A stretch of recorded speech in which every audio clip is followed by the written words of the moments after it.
Api di Bukit Menoreh. Cerita, Esa Mintarja. Audiobook, novel silat. Bab 185. Sejenak kemudian, maka pasukan Pajang itu pun telah meninggalkan Tambak Wedi. Matahari sudah bertengger di langit dengan sinarnya yang cerah. Dedaunan yang basah oleh embun nampak lembut, terasa betapa segarnya udara pagi di pegunungan. Prajurit-prajurit yang lelah itu berjalan menuruni tebing. Sekali-sekali nampak di antara mereka menutup mulutnya yang sedang menguap. Namun nampaknya masih tetap dalam kesiagaan sepenuhnya. Dalam pada itu, bersama dengan terbitnya matahari, kegemparan dan ketegangan telah mencengkam penduduk di lereng sebelah timur Gunung Merapi. Penduduk yang bertanya-tanya dengan ketakutan di malam hari, mendengar teriakan dan sorak yang menegangkan di tengah bulak, dengan ngeri dapat menyaksikan apa yang telah terjadi, meskipun hanya tinggal bekas-bekasnya saja. Tetapi mereka tidak dapat mendekati arena. Para prajurit Pajang berjaga-jaga dengan teliti, agar tidak terjadi hal-hal yang tidak diinginkan. Apalagi ketika pasukan yang turun dari Tambak Wedi itu mendekat. Maka mereka yang melihat bekas-bekas pertempuran itu dari kejauhan segera menyibak. Bahkan ada di antara mereka yang dengan ketakutan, lari pulang ke rumahnya. Yang terjadi benar-benar telah menggoncangkan lereng Gunung Merapi. Yang melihat pasukan Pajang lewat, tetapi belum mendengar pertempuran yang telah terjadi, bertanya-tanya di dalam hati. Tetapi berita tentang peperangan itu merambat demikian cepatnya. Untara telah menangkap semua orang, yang termasuk dalam gerombolan-gerombolan penjahat di lereng Gunung Merapi, desis seseorang. Apakah artinya akan sebaliknya dari harapan kita, karena sisanya menumpahkan kemarahan kepada kita, sahut yang lain. Pasukan Pajang telah membantu mereka menghadapi orang-orang Tambak Wedi, berkata seseorang yang mendengar cerita dari prajurit Pajang yang sudah dikenalnya. Dari mana kau tahu? Orang itu pun segera bercerita tentang pertempuran itu menurut pendengarannya. Kawan-kawannya mengangguk-angguk. Seorang yang bertubuh gemuk berdesis. Kenapa Untara masih melindungi mereka? Masih ada harapan bahwa mereka akan dapat menjadi orang yang baik dan berguna. Yang lain masih saja mengangguk-angguk. Seorang yang kurus berkata, Senapati muda itu orang yang keras, tetapi cukup bijaksana. Ketika orang yang bercerita tentang pertempuran itu berpaling, dilihatnya orang yang kurus itu memandanginya. Namun ia sama sekali tidak berkata apapun lagi karena ia tahu bahwa di antara anggota gerombolan itu, terdapat saudara sepupu orang yang bertubuh kurus itu. Sejenak kemudian, Untara telah mengeluarkan beberapa perintah. Menyingkirkan mereka yang terbunuh dan menguburkannya. Sedang prajurit-prajurit Pajang yang gugur, harus mereka bawa kembali ke Jati Anom. Dengan upacara keprajuritan, mereka akan dilepaskan ke makam yang khusus diperuntukkan bagi mereka. Sedangkan mereka yang telah dilucuti senjatanya itu pun harus ikut serta bersama Untara dan pasukannya ke Jati Anom. Mereka akan mendapat penjelasan, apakah yang akan berlaku atas mereka itu. Beberapa orang di antara mereka telah mendapat izin untuk merawat kawan-kawan mereka yang terbunuh dan yang terluka. Dengan demikian, maka iring-iringan yang panjang telah melalui jalan di sepanjang Bulak dan Padesan, menuju ke Jati Anom. Selagi Untara sibuk dengan pasukannya dan para tawanannya, Kiai Gringsing, Ki Sumangkar, dan Ki Waskita, berjalan di paling belakang dari iring-iringan itu. Ada yang tidak mereka katakan kepada Untara, bahwa ciri-ciri yang terdapat pada tubuh Kiai Kelasa Sawit dan berbagai macam senjata anak buahnya itu mempunyai arti tersendiri bagi mereka bertiga dan bagi Mataram. Tidak ada tanda-tanda serupa itu pada Kiai Jalawaja, berkata Ki Sumangkar. Kiai Gringsing dan Ki Waskita mengangguk-angguk. Aku pun telah memperhatikan dengan saksama, berkata Kiai Gringsing. Sebelum mayatnya disiapkan untuk dikubur. Tetapi aku tidak menemukan apapun, juga pada tubuh dan perlengkapannya. Ikat pinggang, ikat kepala dan yang lain-lain. Agaknya mereka terdiri dari beberapa golongan yang bergabung menjadi satu. Tetapi inti dari kekuatan mereka justru ada pada Kiai Kelasa Sawit, sambung Ki Waskita. Kiai Gringsing mengangguk-angguk. Katanya. Mengagumkan sekali. Dari manakah mereka dapat mengumpulkan orang-orang yang memiliki ilmu yang demikian mengagumkan? Tidak banyak orang yang memiliki ilmu seperti Kiai Jalawaja, Panembahan Alit, dan Panembahan Agung. Orang-orang yang pernah kita jumpai dalam berbagai keadaan, yang melingkar pada persoalan yang sama. Jika mereka bergerak pada saat yang bersamaan, maka agaknya Pajang dan sekaligus Mataram akan mengalami kesulitan. Kecuali jika Pajang sempat mengumpulkan pasukan dari pesisir di bawah pimpinan para adipati, yang pada umumnya memiliki ilmu yang seimbang, sahut Ki Sumangkar. Tetapi, tentu sulit untuk berbuat demikian. Mereka masing-masing mempunyai kepentingan yang sama, sehingga sebenarnya di antara mereka pun telah tumbuh semacam persaingan yang tajam. Menurut dugaanku, seperti yang pernah kita perbincangkan, bahwa satu dari kedua pusaka yang hilang itu dibawa ke barat, dan yang lain lewat lereng Gunung Merapi sebelah timur, adalah wujud dari sikap yang saling tidak percaya di antara mereka itu, desis Ki Waskita. Ya. Kiai Gringsing dan Ki Sumangkar hampir bersamaan menyahut, sambil mengangguk-angguk. Demikianlah, maka perjalanan itu pun menjadi semakin dekat dengan Jati Anom. Pasukan berkuda yang telah mendahului, telah menyiapkan penampungan bagi para tawanan itu. Ternyata prajurit Pajang telah membawa tawanan dari berbagai tingkat. Tawanan yang mereka dapatkan dari antara orang-orang Tambak Wedi, dan tawanan yang terdiri dari orang-orang lereng Merapi sendiri. Mereka memerlukan tempat penampungan tersendiri, agar tidak timbul persoalan di antara mereka. Ketika iring-iringan itu kemudian sampai di Jati Anom, maka Untara pun segera menjadi sibuk mengatur segala sesuatunya. Para senapati hilir mudik dengan tugas masing-masing. Sementara para prajurit pun telah dibagi dalam kewajiban mereka sendiri-sendiri. Kiai Gringsing, Ki Sumangkar, dan Ki Waskita sajalah yang nampaknya dibiarkan duduk di pendapa rumah Untara tanpa kewajiban apapun. Mereka bahkan dapat menikmati minuman panas dan beberapa potong makanan. Maaf, Kiai, berkata Untara ketika ia kembali sejenak ke rumahnya itu. Aku tidak dapat menemui Kiai bertiga. Masih ada beberapa tugas yang harus aku selesaikan. Silahkan, Ger, jawab Kiai Gringsing.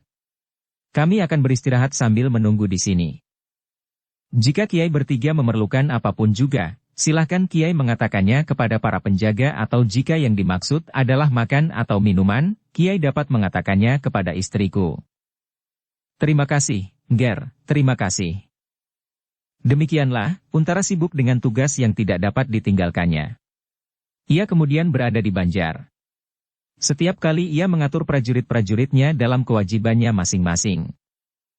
Di pendapa rumahnya, Kiai Gringsing, Ki Sumangkar, dan Ki Waskita ternyata telah sibuk dengan pembicaraan mereka tentang orang-orang Tambak Wedi. Terutama mengenai tombak yang telah mereka lihat di antara orang-orang yang singgah di Tambak Wedi untuk beberapa saat itu. Jika kita tidak segera berbuat sesuatu, maka mereka tentu akan menjadi semakin jauh, berkata Ki Waskita. Sehingga pada suatu saat kita akan benar-benar kehilangan. Kiai Gringsing mengangguk-angguk. Lalu katanya, tentu ada tempat tertentu yang telah mereka sepakati bersama, untuk menyatukan kedua pusaka yang terpisah itu, desis Kiai Gringsing. Mungkin, Kiai. Tetapi mungkin tempat itu terlampau jauh dari Mataram, sahut Ki Sumangkar. Ada firasat yang mengatakan kepadaku, bahwa mereka tidak akan pergi terlampau jauh, berkata Kiai Gringsing kemudian. Bahkan mereka akan berada di sekitar Istana Pajang. Mereka tentu masih akan melengkapi pusaka-pusaka yang mereka dapatkan dari Mataram itu, dengan pusaka-pusaka yang masih ada di Pajang. Pusaka-pusaka yang tidak kalah nilainya, dan merupakan kelengkapan hadirnya Wahyu Kraton. Kiai Sangkelat, Kiai Nagasasra, dan Kiai Sabuk Inten, bertanya Ki Waskita. Kiai Gringsing mengangguk kecil. Katanya, mungkin masih ada yang lain. Tetapi ketiga pusaka itulah yang pernah menjadi sumber persoalan pada masa akhir pemerintahan Demak, terutama Kiai Nagasasra dan Kiai Sabuk Inten, sehingga melibatkan beberapa orang yang memiliki ilmu yang pilih tanding dari beberapa daerah yang jauh. Apakah persoalan itu agaknya akan terulang kembali, bertanya Ki Waskita. Ternyata yang telah lebih dahulu dikuasai oleh orang-orang yang menginginkan Wahyu Kraton Majapahit adalah Kiai Pleret dan Kiai Mendung. Tetapi agaknya masih akan datang saatnya pusaka-pusaka kraton yang lain menjadi sasaran mereka pula. Ki Sumangkar mengangguk-angguk. Desisnya. Beberapa orang telah menyalahkan Ananda Arya Penangsang yang gagal dalam perjuangannya merebut tahta Demak, karena orang-orang itu menganggap bahwa ia terlalu tergesa-gesa. Jika ia lebih dahulu berhasil menguasai gedung perbendaharaan pusaka Demak, yang kemudian berhasil diboyong ke Pajang, maka ia tidak akan mengalami kegagalan seperti yang terjadi. Ki Sumangkar berhenti sejenak, lalu. Tetapi, agaknya Arya Penangsang lebih senang mengambil jalan yang menurut pendiriannya adalah memintas. Namun akhirnya ia gagal. Pusakanya Brongot Setan Kober dan kudanya Gagak Rintang tidak dapat membantunya menerima kedudukan tertinggi di tanah ini. Dan perang saudara itu sungguh-sungguh mengerikan. Bukan saja perang antara sesama kita, tetapi benar-benar antara saudara sepupu. Ki Sumangkar mengangguk. Jawabnya, ya. Tidak ada keuntungan yang dapat dipetik dari pertumpahan darah antara saudara sendiri. Antara sesama kita dan antara pendukung orang yang berbeda, namun lingkungan yang sama pula. Kesalahan itulah yang telah melibatkan nenek dan kakek kita dalam perang yang berlarut-larut. Sejak zaman dahulu kala. Bergesernya pusat pemerintahan dari pusar pulau ini ke timur. Kemudian kembali bergeser ke tengah, merupakan pertanda yang pahit dari perebutan kekuasaan itu.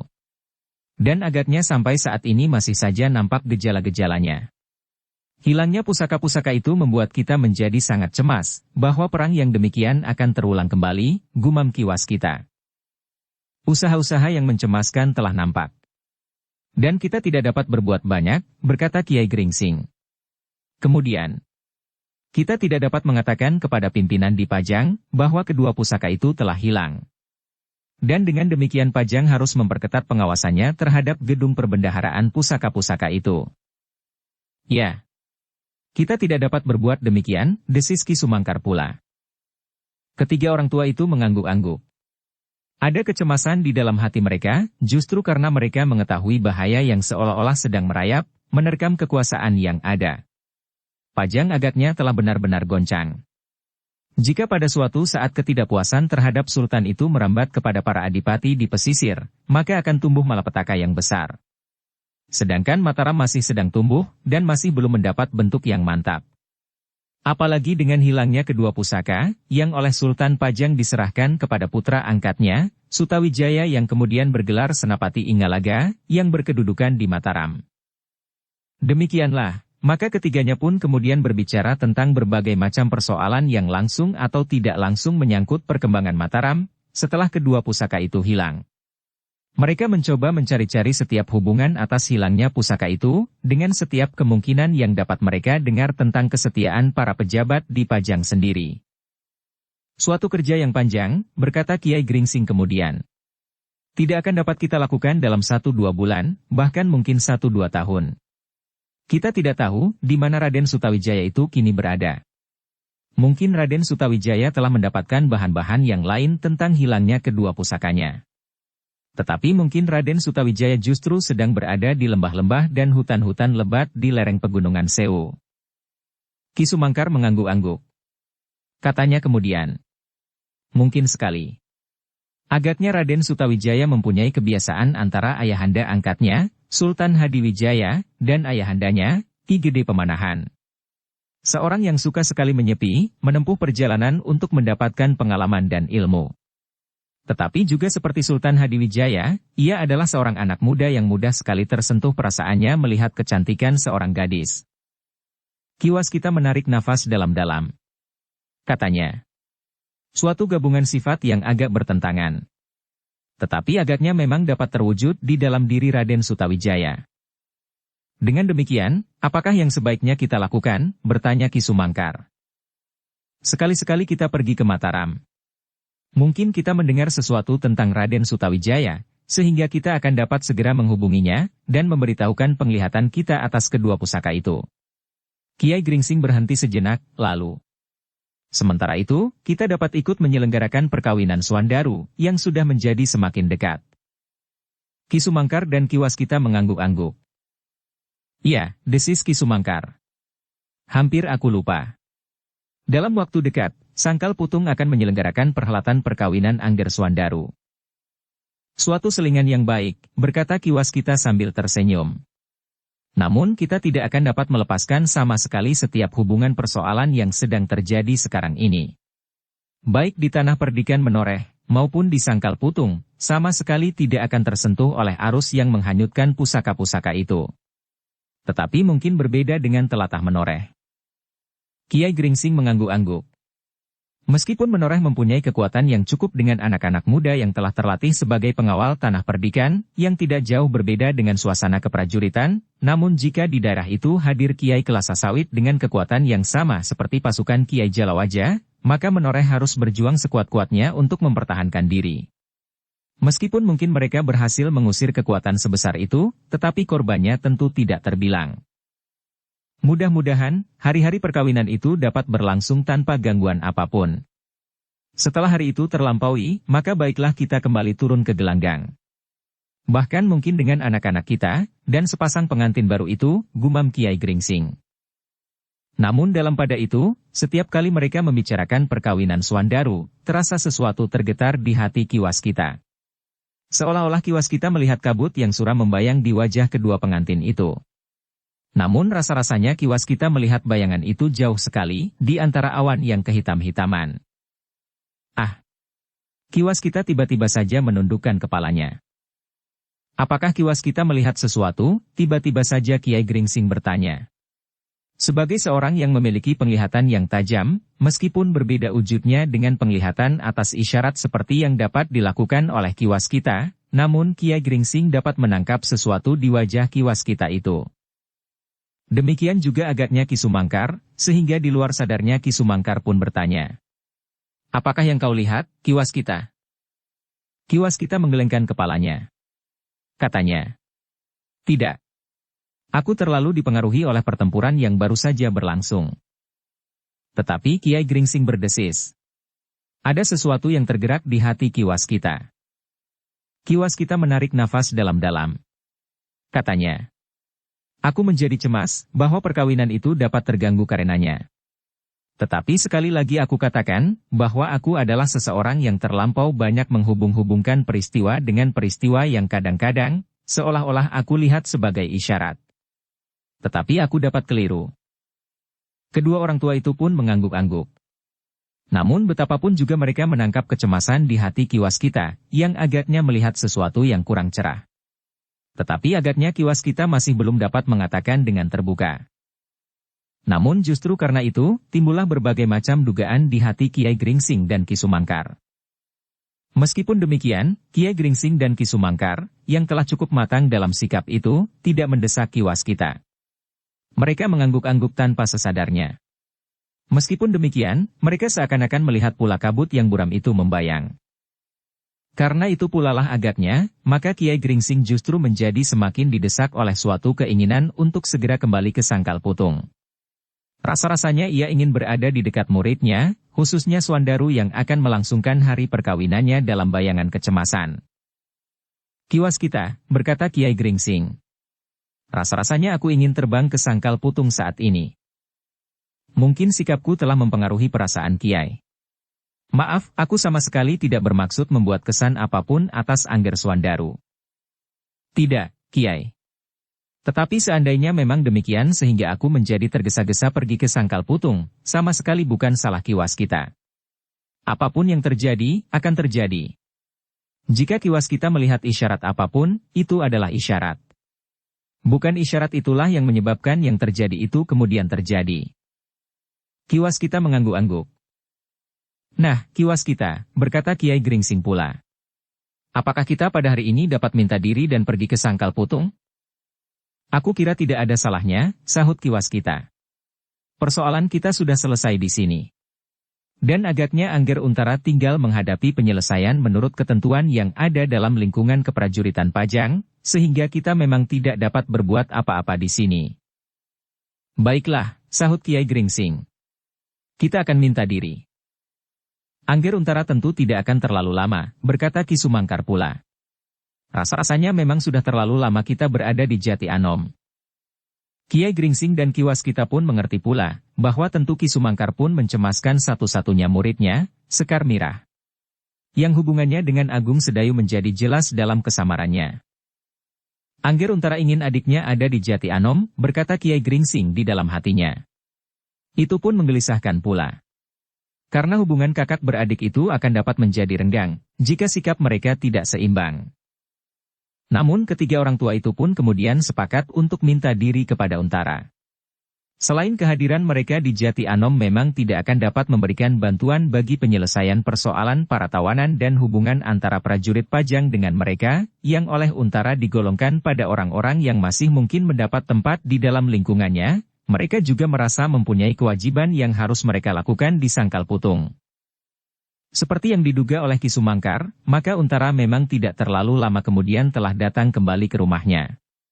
Sambil mengusap keringat di keningnya dengan lengan bajunya, ia pun kemudian duduk pula bersama ketiga orang tua itu di pendapa. Semuanya akan mendapat penyelesaian sewajarnya, berkata Untara. Bagaimana dengan orang-orang lereng Merapi itu? Bertanya Kiai Gringsing. Aku masih mempunyai harapan bahwa mereka akan dapat hidup baik. Mereka yang bukan termasuk pimpinan pada gerombolan-gerombolan itu, akan segera aku lepaskan hari ini, setelah aku berikan nasihat-nasihat tetapi juga ancaman-ancaman. Sedang para pemimpinnya, masih akan aku bawa berbicara langsung untuk mencari pemecahan. Tetapi mereka pun akan segera aku perbolehkan kembali ke rumah masing-masing. Tetapi juga dengan ancaman-ancaman yang benar-benar akan aku lakukan jika mereka melanggarnya. Sedang orang-orang yang kami tangkap dari antara orang-orang yang berada di Tambak Wedi, akan kami bawa ke Pajang dan kami serahkan kepada kebijaksanaan para senapati di Pajang. Apakah ada di antara mereka yang dapat memberikan petunjuk-petunjuk serba sedikit, untuk menyingkap rahasia dari gerombolan yang berada di Tambak Wedi? Bertanya Ki Sumangkar. Ki Untara menggelengkan kepalanya. Jawabnya, tidak ada apa-apa yang mereka ketahui. Mereka hanyalah sekedar orang-orang yang terseret oleh arus yang tidak mereka mengerti, dengan sedikit harapan oleh janji-janji yang diberikan para pemimpin gerombolan itu. Tetapi satu hal yang dapat kami tangkap dari keterangan mereka yang sedikit itu, bahwa gerombolan itu bukannya gerombolan penjahat yang sewajarnya. Lalu, mereka mempunyai tujuan yang lebih berharga dari perampokan di sepanjang perjalanan mereka, karena mereka menyebut-nyebut suatu keinginan untuk memperoleh kedudukan dalam pimpinan pemerintahan dan keprajuritan. Mereka akan melawan pemerintahan Pajang? Menurut nada keterangan yang tidak jelas dari mereka yang tertangkap hidup, adalah demikian. Kiai Gringsing, Ki Sumangkar, dan Ki Waskita mengangguk-angguk. Bagi mereka menjadi semakin jelas, bahwa tombak yang mereka lihat itu tentu Kanjeng Kiai Pleret, yang mereka ambil dari perbendaharaan pusaka di Mataram.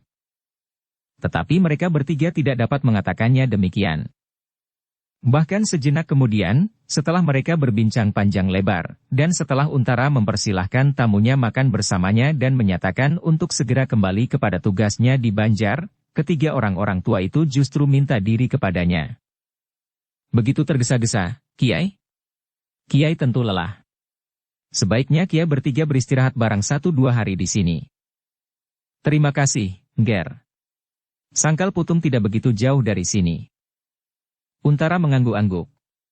Sangkal Putung memang tidak terlalu jauh dari Jati Anom. Apalagi apabila mereka pergi berkuda, maka mereka akan segera sampai di Kademangan Sangkal Putung dan beristirahat sepuas-puasnya tanpa memikirkan tawanan-tawanan yang masih harus diselesaikan. Baiklah, Kiai, berkata Untara kemudian.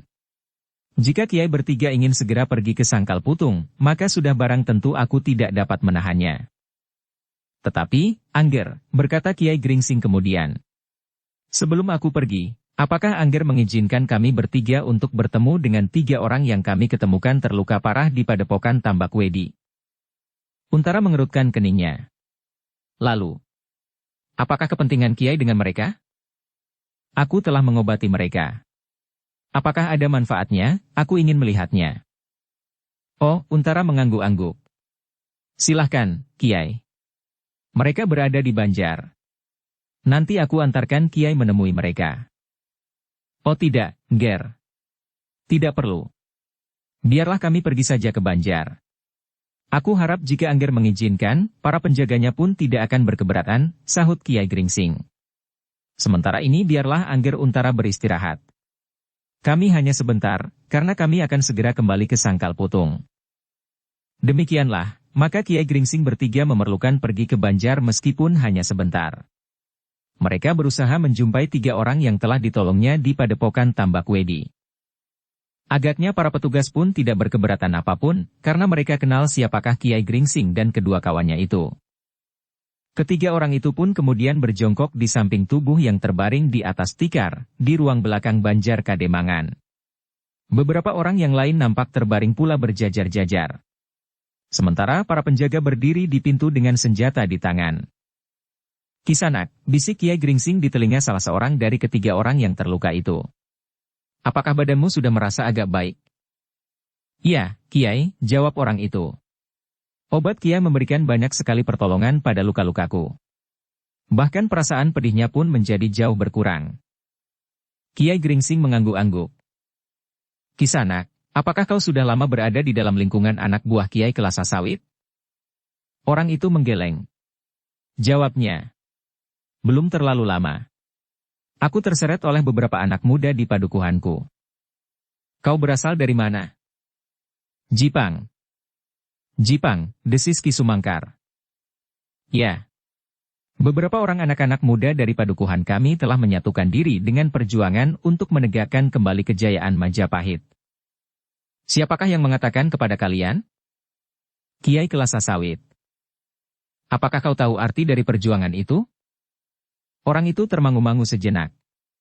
Namun kemudian ia menggelengkan kepalanya. Jawabnya, "Yang aku ketahui adalah, bahwa jika perjuangan itu berhasil, maka kami akan mendapatkan kedudukan yang baik pada pemerintahan Majapahit kedua kelak." "Apakah kebanyakan kawan-kawanmu datang dari Jipang?" "Tidak. Ada yang berasal dari Pajang, dari Demak, dan bahkan dari pesisir. Kebanyakan anak buah Kiai Jalawaja berasal dari pesisir utara." "Kisanak," desis Kiai Gringsing kemudian. "Apakah kau mengetahui, apakah yang telah diselongsongi dengan kain putih, dikawal oleh 3 orang yang bertubuh raksasa, pada saat Kiai Kelasa Sawit meninggalkan Tambak Wedi?" "Tombak, maksud Kiai?" "Iya, tombak itu." Dengan penuh harap Kiai Gringsing menunggu keterangan orang yang terluka itu. Namun ia menjadi kecewa ketika ia melihat orang itu menggelengkan kepalanya sambil menjawab, "Yang aku ketahui, tombak itu adalah tombak yang sangat berharga. Aku tidak tahu, milik siapakah tombak itu. Tiba-tiba saja pusaka yang sangat dihormati itu telah berada di antara kita. Pusaka yang selalu dikawal dengan kuat dan diawasi langsung oleh Kiai Kelasa Sawit dan orang-orang yang sangat dipercayainya." Kiai Gringsing menarik nafas dalam-dalam. Dari sorot matanya, Kiai Gringsing mengetahui bahwa orang itu menjawab dengan jujur, sehingga dengan demikian Kiai Gringsing pun percaya, bahwa tidak banyak orang yang mengetahui tentang pusaka itu. Selain mereka yang sangat dipercaya oleh Kiai Kelasa Sawit, dan mungkin orang-orang yang justru lebih berpengaruh daripadanya, karena Kiai Gringsing pun yakin, bahwa Kiai Kelasa Sawit bukan orang pertama pada lingkungannya. Kiai Gringsing dan kedua orang kawannya pun kemudian meninggalkan orang itu, kembali ke rumah Untara. Betapapun juga mereka tidak akan mendapatkan keterangan lebih banyak tentang tombak itu. Apalagi suatu kepastian, bahwa tombak itu memang Kanjeng Kiai Pleret yang telah hilang dari Mataram. Demikianlah, seperti yang sudah dikatakan kepada Untara, Kiai Gringsing, Ki Sumangkar, dan Ki Waskita pun segera minta diri dan meninggalkan Jati Anom. Seperti pada saat mereka pertama kali pergi ke Jati Anom dari Sangkal Putung, maka mereka pun berjalan kaki, karena mereka tidak mau membawa kuda dari Jati Anom. "Di sini kuda itu sangat diperlukan, meskipun banyak jumlahnya," berkata Kiai Gringsing. "Apalagi belum pasti kapan aku dapat mengembalikannya." Ki Untara mengangguk-angguk. Ia mengerti bahwa mungkin ketiga orang-orang tua itu baru akan kembali ke Jati Anom untuk waktu yang lama. Karena itu maka jawabnya, "Baiklah, Kiai. Jika Kiai memang ingin berjalan-jalan sambil menikmati segarnya udara pinggir hutan rindang itu." Kiai Gringsing tersenyum. Katanya, "Mudah-mudahan tugas Angger cepat selesai. Para tawanan itu akan dapat segera disalurkan sesuai dengan keadaan dan tingkat mereka masing-masing." "Ya, Kiai. Sebagian masih dapat diharapkan kembali pada lingkungannya.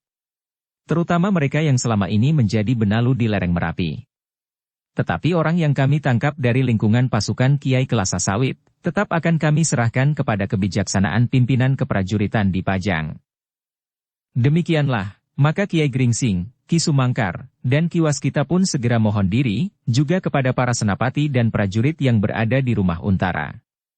Mereka meninggalkan Jati Anom untuk pergi ke Sangkal Putung, karena di Sangkal Putung tugas yang lain agaknya telah menunggu.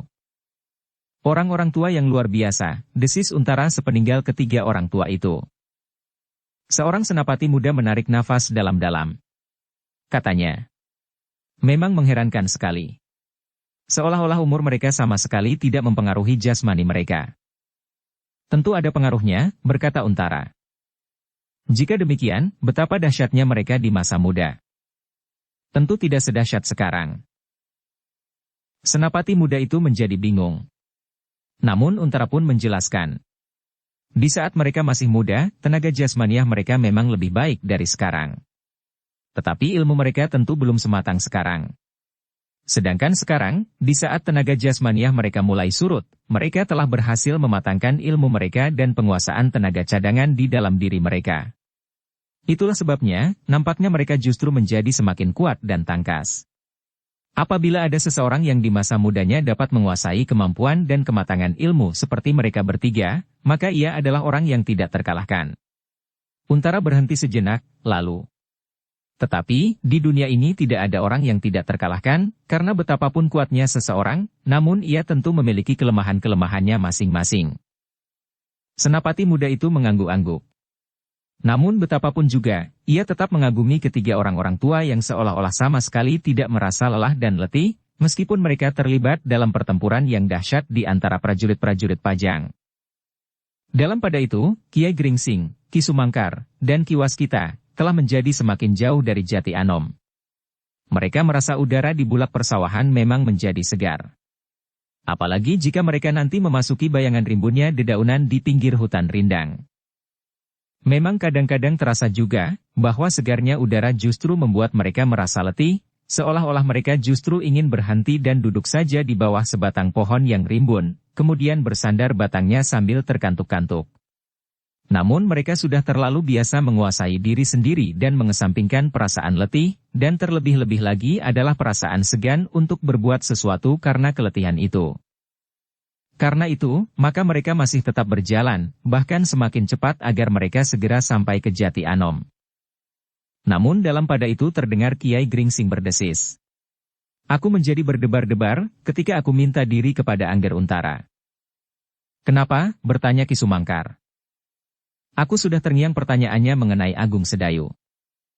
Ki Sumangkar dan Ki Waskita tersenyum. Aku menduga, bahwa Angger Untara akan berpesan kepadaku, agar besok, selambat-lambatnya lusa, Agung Sedayu harus sudah berada di Jati Anom. Ki Sumangkar mengangguk-angguk. Katanya, mungkin ia berniat untuk berpesan, begitu kepada Kiai. Tetapi karena kesibukannya, badannya, dan juga pikirannya, maka ia telah terlupa. Tetapi itu bukan berarti bahwa ia akan lupa untuk seterusnya, sambung Ki Waskita. Itulah yang menggelisahkan. Angger Untara menginginkan Agung Sedayu kembali ke Jati Anom dan magang menjadi seorang prajurit. Apabila ia dapat menunjukkan kemampuannya, maka pada suatu saat ia akan dapat menjadi seorang prajurit yang baik dalam susunan keprajuritan Pajang, karena pada dasarnya Agung Sedayu telah memiliki kemampuan olah kanuragan, betapapun kecilnya, desis Kiai Gringsing. Tetapi menurut pengamatanku, Agung Sedayu tidak akan dapat menjadi seorang prajurit seperti Angger Untara. Agung Sedayu yang dipengaruhi sifat-sifat masa kanak-kanaknya, tidak dapat mengambil keputusan dengan cepat dan tegas seperti kakaknya. Ia terlalu banyak menimbang-nimbang dan bahkan di dalam banyak hal, perasaannya terlalu banyak berbicara. Seharusnya Angger Untara dapat mengerti, desis Ki Waskita. Mungkin, Angger Untara mengerti. Tetapi ia ingin membentuk adiknya. Mungkin ia berharap bahwa sifat dan wataknya akan berubah, apabila ia sudah berada di dalam lingkungan keprajuritan. Tetapi Kiai Gringsing menggeleng. Untuk mengambil keputusan, Agung Sedayu harus berpikir 3-4 kali. Ia mempertimbangkan pula pendapat orang lain atas tindakan yang akan diambilnya. Bahkan kadang-kadang ia merasa telah menyinggung perasaan orang lain dalam setiap langkahnya. Agaknya Swandarulah yang lebih tepat untuk menjadi seorang prajurit. Ia mempunyai keberanian untuk menentukan sikap dan keputusan tanpa menunggu sehingga terlambat. Meskipun kadang-kadang kurang tepat, desis Ki Sumangkar. Kiai Gringsing mengerutkan keningnya. Namun ia pun kemudian tertawa. Katanya sambil mengangguk-angguk. Ya. Tetapi itu adalah akibat yang wajar dari sifat dan watak masing-masing. Kiwas kita yang mendengarkan pembicaraan itu menarik nafas dalam-dalam. Sekali lagi, terasa sesuatu menyentuh perasaannya, sehingga ia menjadi tertegun. Sambil menggigit bibirnya ia menggelengkan kepalanya, seakan-akan ingin mengusir sesuatu yang nampak oleh mata hatinya. Kiai Gringsing dan Ki Sumangkar menjadi heran melihat sikap Kiwas kita. Tetapi sebagai orang yang memiliki banyak pengalaman untuk mendalami sikap dan tanggapan yang paling dalam pada diri seseorang, maka keduanya sama sekali tidak bertanya. Tetapi karena itu, rasa-rasanya Kiwas kita tidak dapat menahan di dalam dadanya. Ketika ia mengangkat wajahnya sambil menarik nafas dalam-dalam, ia pun berdesis. Kiai benar. Angger Agung Sedayu adalah seorang anak muda yang ragu-ragu dan penuh dengan kebimbangan. Seperti yang pernah Kiai ceritakan, di masa kecilnya ia mempunyai pengalaman batin yang hampir sama dengan Rudita, meskipun perkembangannya menjadi agak berbeda, karena perbedaan dasar. Sedangkan Angger Swandaru yang bebas dan selalu mendapatkan sesuai dengan keinginannya, justru karena ia adalah putra seorang Demang, telah mempengaruhi sifatnya pula. Dan agaknya sifat yang demikian nampak pula pada adiknya, murid Ki Sumangkar. Ki Sumangkar mengangguk-angguk. Sahutnya. Kau benar, Kiwas kita.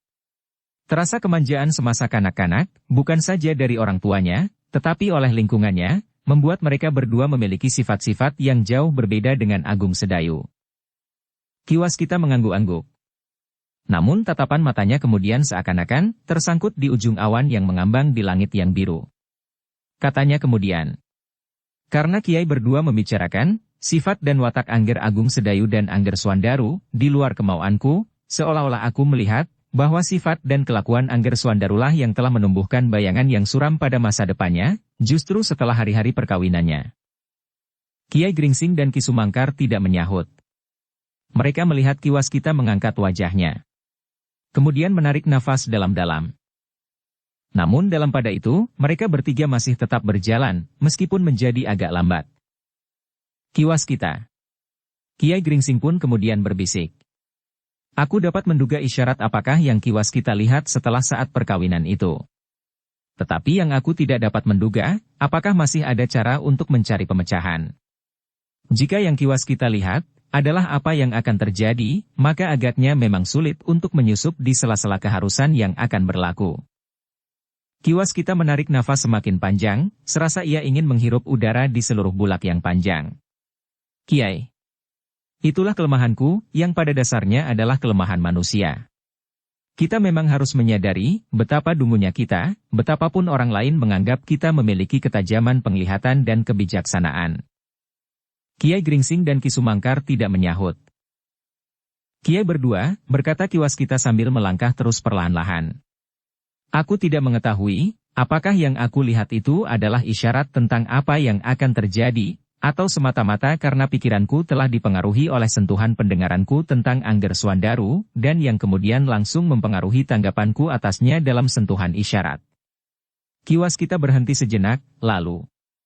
Tetapi menurut pengalamanku, apa yang terasa di dalam hati ini adalah isyarat tentang apa yang akan terjadi.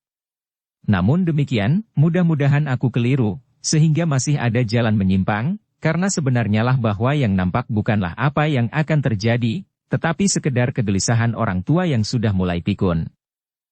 Terasa hati Kiai Gringsing dan Ki Sumangkar menjadi berdebar-debar. Meskipun tidak berterus terang, tetapi jelas bagi keduanya, bahwa jalan hidup Swandaru agak mencemaskan hati orang yang memiliki ketajaman penglihatan bagi masa depan itu. Dan kecemasannya itu sejalan dengan nalar pada kedua orang yang dengan cemas mendengarkan uraiannya yang samar-samar itu. Sifat-sifat Swandaru memang kadang-kadang membuat hati ini berdebar-debar, berkata Kiai Gringsing di dalam hatinya. Namun demikian, adalah kewajiban manusia untuk berusaha. Apa yang dapat dilakukan, tentu akan dilakukan oleh Kiai Gringsing dan Ki Sumangkar atas murid-muridnya yang memiliki sifat yang serupa. Demikianlah, maka mereka pun menjadi semakin dekat dengan hutan rindang yang terbentang di pinggir jalan menuju ke Sangkal Putung. Jalan yang tidak terlalu banyak dilalui orang, meskipun jalan itu adalah jalan memintas. Tetapi jalan itu juga tidak sepi sama sekali. Beberapa orang nampak berkuda melalui jalan itu, berpapasan dengan Kiai Gringsing, Ki Sumangkar, dan Kiwas kita. Agaknya mereka belum mendengar apa yang telah terjadi, desis ketiga orang tua itu di dalam hatinya. Karena jika demikian, mereka tentu akan menunda perjalanan mereka ke lereng Gunung Merapi. Tetapi, agaknya mereka telah berjanji untuk pergi bersama-sama dalam jumlah yang cukup, untuk mengatasi kesulitan yang dapat terjadi di sepanjang perjalanan mereka. Ketiga orang tua itu pun kemudian hampir tidak berbicara lagi, selain sepatah-sepatah saja. Kemudian mereka lebih banyak merenungi hari depan murid-murid mereka, yang mempunyai sifat yang berbeda itu. Bahkan bukan saja sifat dan wataknya, tetapi juga lingkungan mereka, dan persoalan-persoalan yang dapat mempengaruhi jalan hidup masing-masing. Di perjalanan, mereka sama sekali tidak menemui kesulitan apapun juga. Meskipun perjalanan mereka tidak dapat terlalu cepat, karena mereka hanya berjalan kaki saja. Namun demikian, jarak antara Jati Anom dan Sangkal Putung akhirnya telah mereka lintasi dengan selamat. Dengan keringat yang membasahi pakaian, mereka memasuki halaman Kademangan di Sangkal Putung. Kedatangan mereka segera disambut oleh Ki Demang sekeluarga dan Agung Sedayu serta Rudita. Bahkan beberapa orang bebahu Kademangan Sangkal Putung, yang melihat kehadiran ketiga orang tua itu pun, ikut menyambut pula di pendapa. Pembicaraan mereka segera menjadi ramai. Berbagai pertanyaan telah dilontarkan mengenai perjalanan mereka dan peristiwa yang terjadi di Jati Anom.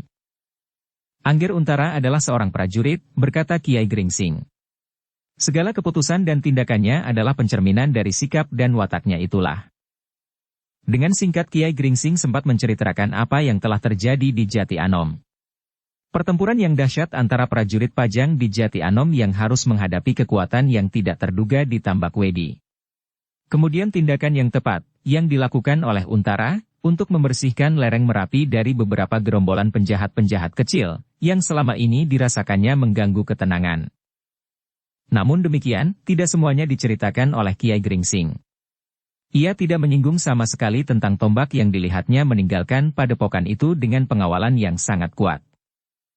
Ki Demang Sangkal Putung mengangguk-angguk. Dengan nada yang dalam ia berkata, "Syukurlah bahwa semuanya telah selesai.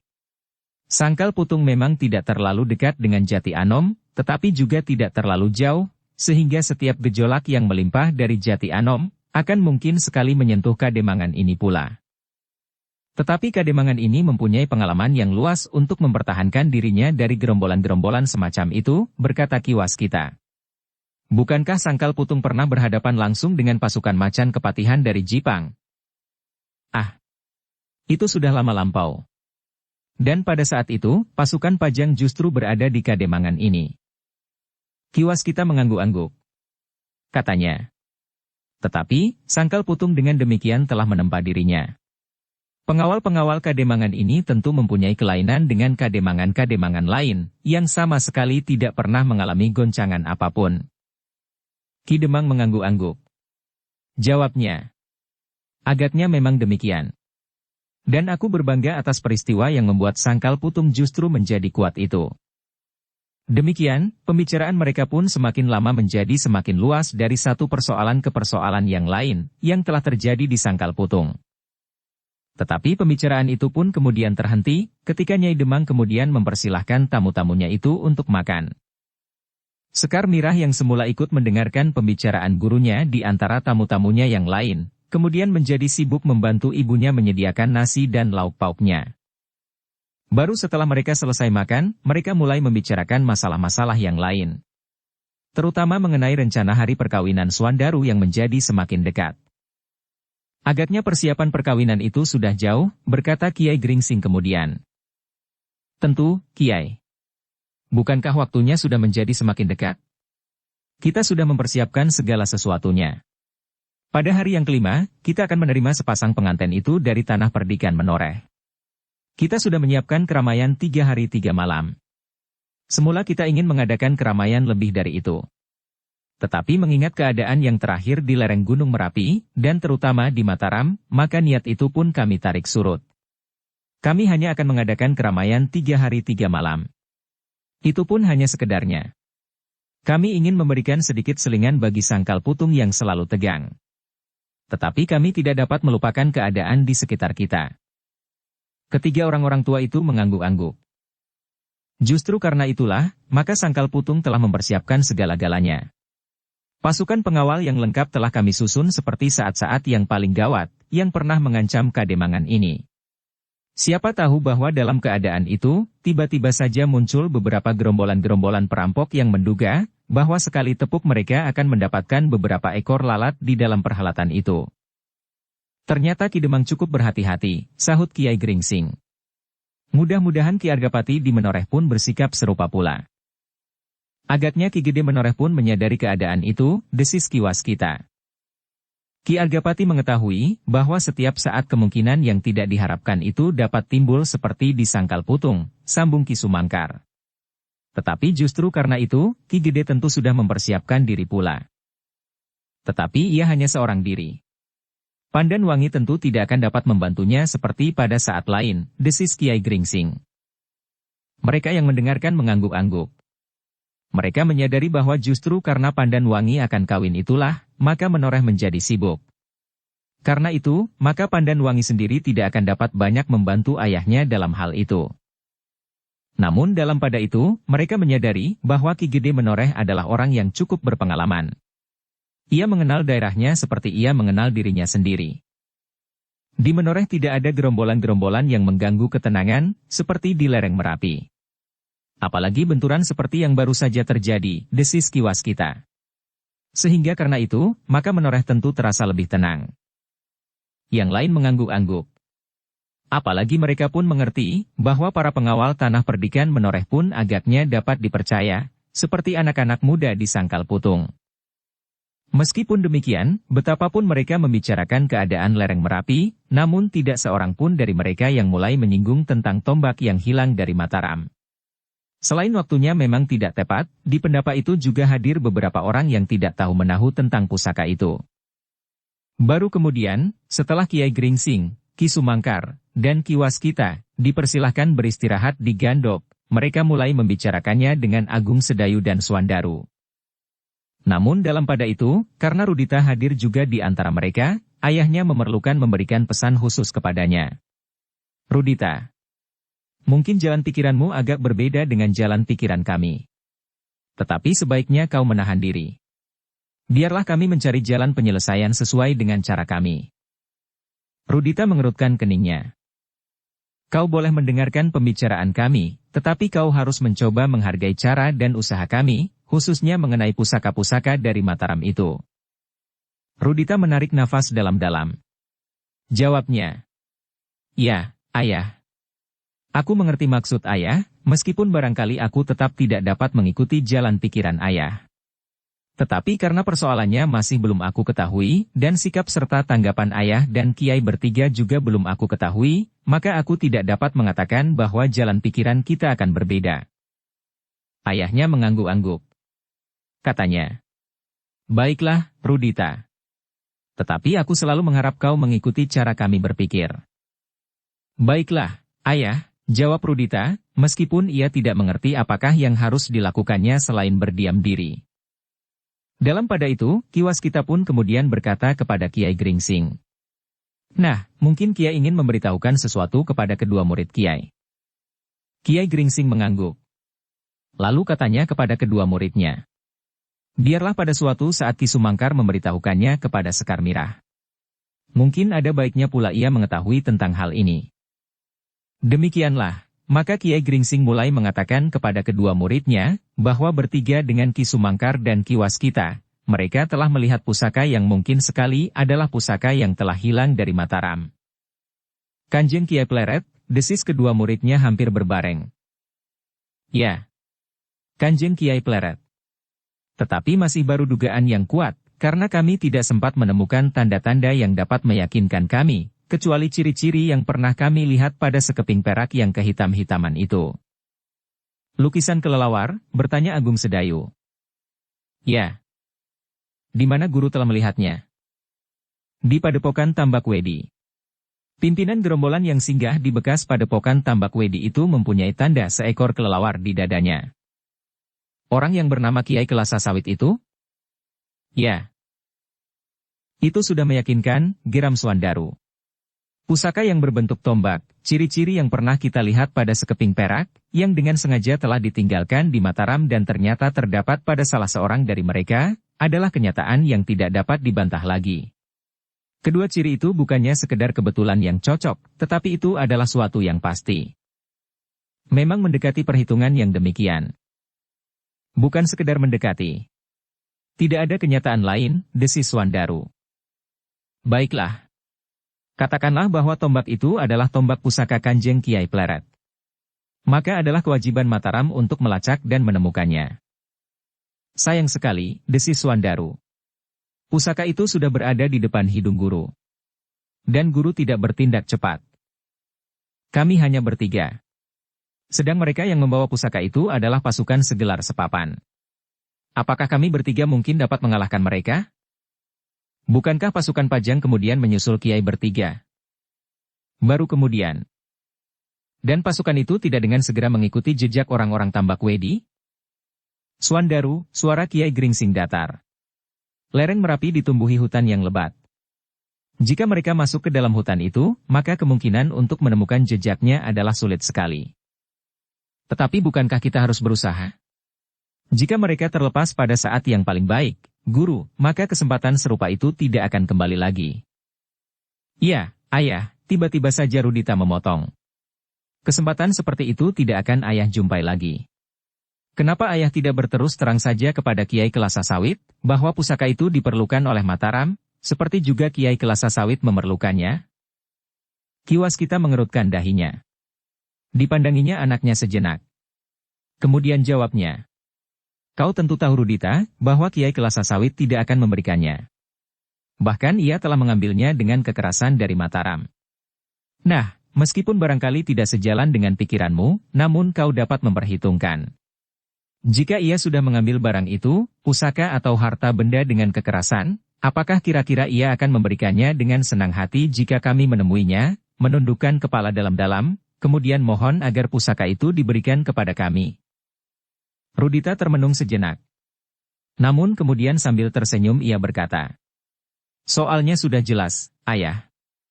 Aku tahu jawabnya, Kiai Kelasa Sawit tidak akan memberikannya. Ia berhenti sejenak, lalu. Jika ayah pun mengetahui jawaban itu, maka setiap usaha untuk mendapatkannya adalah berarti benturan kekuatan. Ayah, apakah aku dapat bertanya, apakah pusaka itu demikian berharga, sehingga kita harus mengorbankan jiwa untuk mendapatkannya? Ayah, apakah ayah juga berpendapat, bahwa masih ada benda yang jauh lebih berharga dari jiwa manusia, bahkan bukan hanya satu jiwa, tetapi berpuluh-puluh, bahkan beratus-ratus? Katakanlah bahwa benda itu memiliki nilai yang tiada taranya. Wahyu keraton sekalipun. Apakah kedudukan tertinggi, katakanlah tahta kerajaan pantas dialasi dengan mayat dan darah seperti itu? Ayah, agaknya demikianlah peradaban manusia pada zaman ini. Dengan tidak ragu-ragu, kita mengorbankan jiwa sesama untuk mendapatkan kedudukan. Sedangkan kita tahu dengan pasti dan yakin, bahwa jiwa sesama kita adalah pancaran kasih yang Maha Esa. Apakah kita telah lebih menghargai benda-benda itu, sebutlah kedudukan itu, lebih tinggi dari pancaran kasih itu? Kiwas kita menarik nafas dalam-dalam.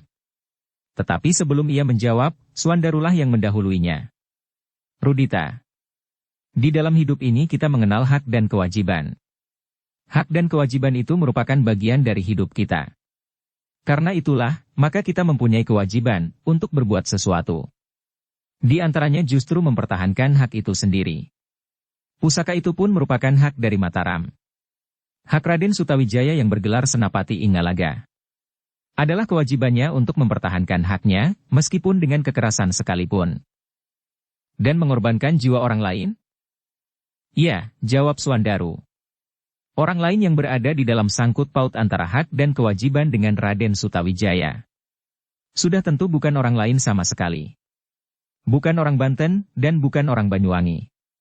Tetapi orang-orang Mataram dan yang mengakui hak Raden Sutawijaya. Hak adalah pengakuan manusia atas sesuatu. Jika ia mempunyai jiwa besar, melepaskan pengakuannya, maka ia tidak akan dibebani lagi oleh perasaan memiliki hak itu. Jika Raden Sutawijaya dengan ikhlas melepaskan benda-benda yang telah diambil oleh Kiai Kelasa Sawit, maka tidak akan ada persoalan lagi yang dapat merenggut beberapa orang korban. Dengan demikian, Raden Sutawijaya telah menyelamatkan beberapa jiwa yang seharusnya menjadi taruhan perebutan hak itu. Karena tidak ada hak yang mutlak diakui oleh semua pihak di muka bumi ini. Agaknya justru karena kebanggaan manusia atas haknya dan ketamakan manusia untuk memperluas haknya itulah telah terjadi di mana-mana kericuhan, dan bahkan bunuh-membunuh. Swandaru mengerutkan keningnya. Ada sesuatu yang hampir terlontar dari mulutnya. Tetapi Kiai Gringsing yang mengetahui gejolak perasaan muridnya itu pun mendahuluinya. Kami mengerti, Ngger. Sebenarnya lah memang demikian. Tetapi, Guru, ternyata Swandaru memotongnya pula. Kita tidak akan dapat dengan bertopang dagu melihat hak kita dilanggar orang lain. Dengan demikian, maka sebenarnya lah kita tidak lagi hidup dalam peradaban, apalagi di masa kini. Tetapi kita telah melemparkan diri kita sendiri ke dalam sudut dunia yang paling terasing. Karena dengan demikian, maka hidup ini pun sudah bukan merupakan hak yang harus kita pertahankan. Apalagi hidup, tiba-tiba saja Rudita menyahut. Adalah orang yang tidak mengerti akan dirinya sajalah yang merasa berhak atas hidupnya. Kiai Gringsinglah yang kemudian tergesa-gesa menengahinya. Kalian bertolak dengan landasan yang berbeda. Tetapi aku dapat mengerti jalan pikiran kalian masing-masing. Agung Sedayu menarik nafas dalam-dalam. Ia menjadi bingung, justru ia mencoba mengerti kedua-duanya seperti yang dikatakan gurunya. Bahkan kadang-kadang pernah juga terbersit di dalam pikirannya, pendapat seperti yang dikatakan oleh Rudita. Namun ia masih juga dicengkam oleh nafsu memiliki yang kadang-kadang disebutnya dengan istilah yang megah. Hak. Rudita, berkata Ki Waskita kemudian. Sejak semula aku sudah berpesan, agar kau mencoba mengerti jalan pikiran kami. Meskipun mungkin kita berbeda pendapat, tetapi kita akan mengikuti jalan pikiran kita pada umumnya. Kau harus menyadari bahwa pendirianmu itu masih sangat asing bagi kami pada masa kini, meskipun kami yang tua-tua dapat membayangkan, alangkah manisnya dunia ini jika setiap orang dapat mengeterapkan jalan pikiranmu itu. Tetapi Rudita, sayang sekali. Angger, Rudita, berkata Ki Sumangkar kemudian. Cobalah mengerti bahwa usaha kami mempertahankan hak adalah jauh lebih baik dari perluasan hak yang telah dilakukan oleh Kiai Kelasa Sawit. Jika akibatnya adalah pengurangan korban yang jatuh dari perebutan hak itu, dan akibat penggunaannya, maka sebagian dari usaha pelepasan taruhan itu sudah tercapai. Rudita mengerutkan keningnya. Namun kemudian ia menggeleng-gelengkan kepalanya. Desisnya. Sungguh membingungkan. Tetapi pertimbangan semacam itulah yang kini sedang nampak. Ki Sumangkar mengangguk-angguk. Ketika ia memandang Swandaru, nampaklah wajah anak muda itu gelisah. Tetapi Ki Sumangkar pun dapat menduga bahwa Swandaru masih berusaha untuk menahan perasaannya yang bergejolak. Rudita. Ki Waskitalah yang kemudian berkata. Sebaiknya kau mencoba menahan hatimu. Kami sedang berbicara dengan cara kami. Cobalah untuk mengerti, meskipun kau tidak sependapat. Aku mengharap untuk kesekian kalinya. Rudita menarik nafas. Katanya, adalah salah jika aku tidak berbuat sesuatu pada saat aku melihat jalan pikiran yang buram. Tetapi jika ayah dan semuanya menghendakinya, maka baiklah aku berada di luar bilik ini saja. Aku tidak berkeberatan, Rudita. Tetapi satu permintaanku kepadamu. Jangan kau katakan hal ini kepada siapapun juga. Kenapa, ayah? Akibatnya akan buruk sekali. Jika kau sudah menganggap usaha Mataram untuk menemukan pusaka-pusaka itu sebagai usaha yang kurang baik, maka jika ada orang lain yang mendengar hal itu, maka pertentangan akan semakin meluas. Dan korban pun akan semakin banyak. Sebabnya, kau tidak boleh mengingkari kenyataan bahwa masih banyak orang yang menginginkan pusaka itu, jalan apapun yang harus ditempuhnya. Selain daripada itu, maka akan timbul kegoncangan pada rakyat Mataram. Mereka akan menjadi cemas dan ketakutan jika mereka mengetahui bahwa pusaka-pusaka yang mereka anggap memiliki kekuatan untuk menggenggam wahyu, meskipun masih harus dilengkapi itu, telah hilang dari perbendaharaan pusaka di Mataram. Rudita tidak segera menyahut. Aku yakin bahwa kau tidak ingin melihat kecemasan dan ketakutan itu menjalar dari setiap mulut ke telinga orang lain, dan demikian selanjutnya. Dengan demikian, kau akan membantu menumbuhkan ketidaktentraman di hati rakyat Mataram, yang sebenarnya memang tidak perlu mengetahuinya. Rudita menarik nafas dalam-dalam. Lalu katanya, aku mengerti, ayah. Dan aku berjanji. Terima kasih, desis Ki Waskita. Sekarang, jika kau tidak tertarik lagi untuk mendengarkan pembicaraan ini, sebaiknya kau berada di luar. Baiklah, ayah. Rudita pun kemudian meninggalkan ruangan itu dan berada di luar gandok. Dengan lesu ia duduk di atas sebuah amben bambu, sambil memandangi beberapa orang yang nampak melintas di halaman yang menjadi sepi. Tetapi Rudita masih saja dipengaruhi oleh persoalan yang baru saja didengarnya. Ia membayangkan kengerian yang akan terjadi jika Mataram yang merasa berhak atas pusaka itu kemudian mengirimkan sepasukan prajurit. Pertempuran tentu tidak akan dapat dihindarkan lagi. Kematian akan menerkam sebagian besar dari mereka yang bertempur di kedua belah pihak.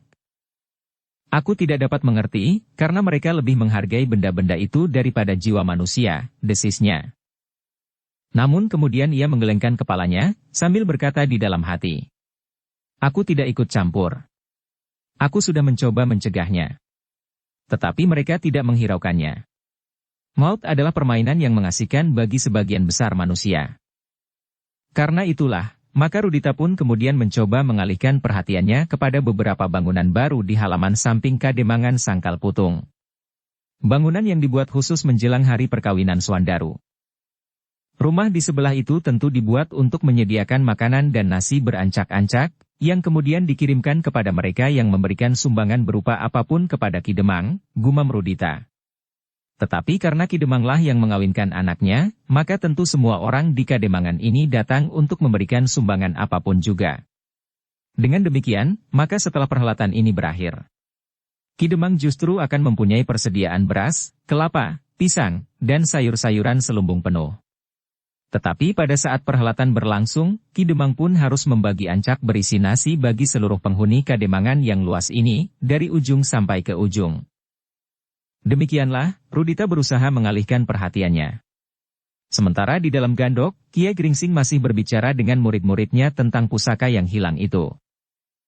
Mereka tentu menuju ke lembah yang masih ditutup oleh hutan yang lebat di antara Gunung Merapi dan Merbabu, berkata Kiai Gringsing kemudian. Agung Sedayu mengangguk-angguk. Tetapi kami tidak akan dapat pergi sebelum hari-hari perkawinan Swandaru berlangsung. Apakah ada gunanya jika hal ini diberitahukan kepada Raden Sutawijaya? Bertanya Swandaru. Raden Sutawijaya juga tidak ada di Mataram. Mungkin Raden Sutawijaya kini sedang menjelajahi daerah pesisir selatan dan mendaki pegunungan Sewu. Jika seseorang menyusulnya, tentu memerlukan waktu pula. Jadi, kita biarkan pusaka itu hilang untuk seterusnya? Tentu tidak, jawab Kiai Gringsing. Pada suatu saat kita akan mengetahui di manakah pusaka itu akan timbul.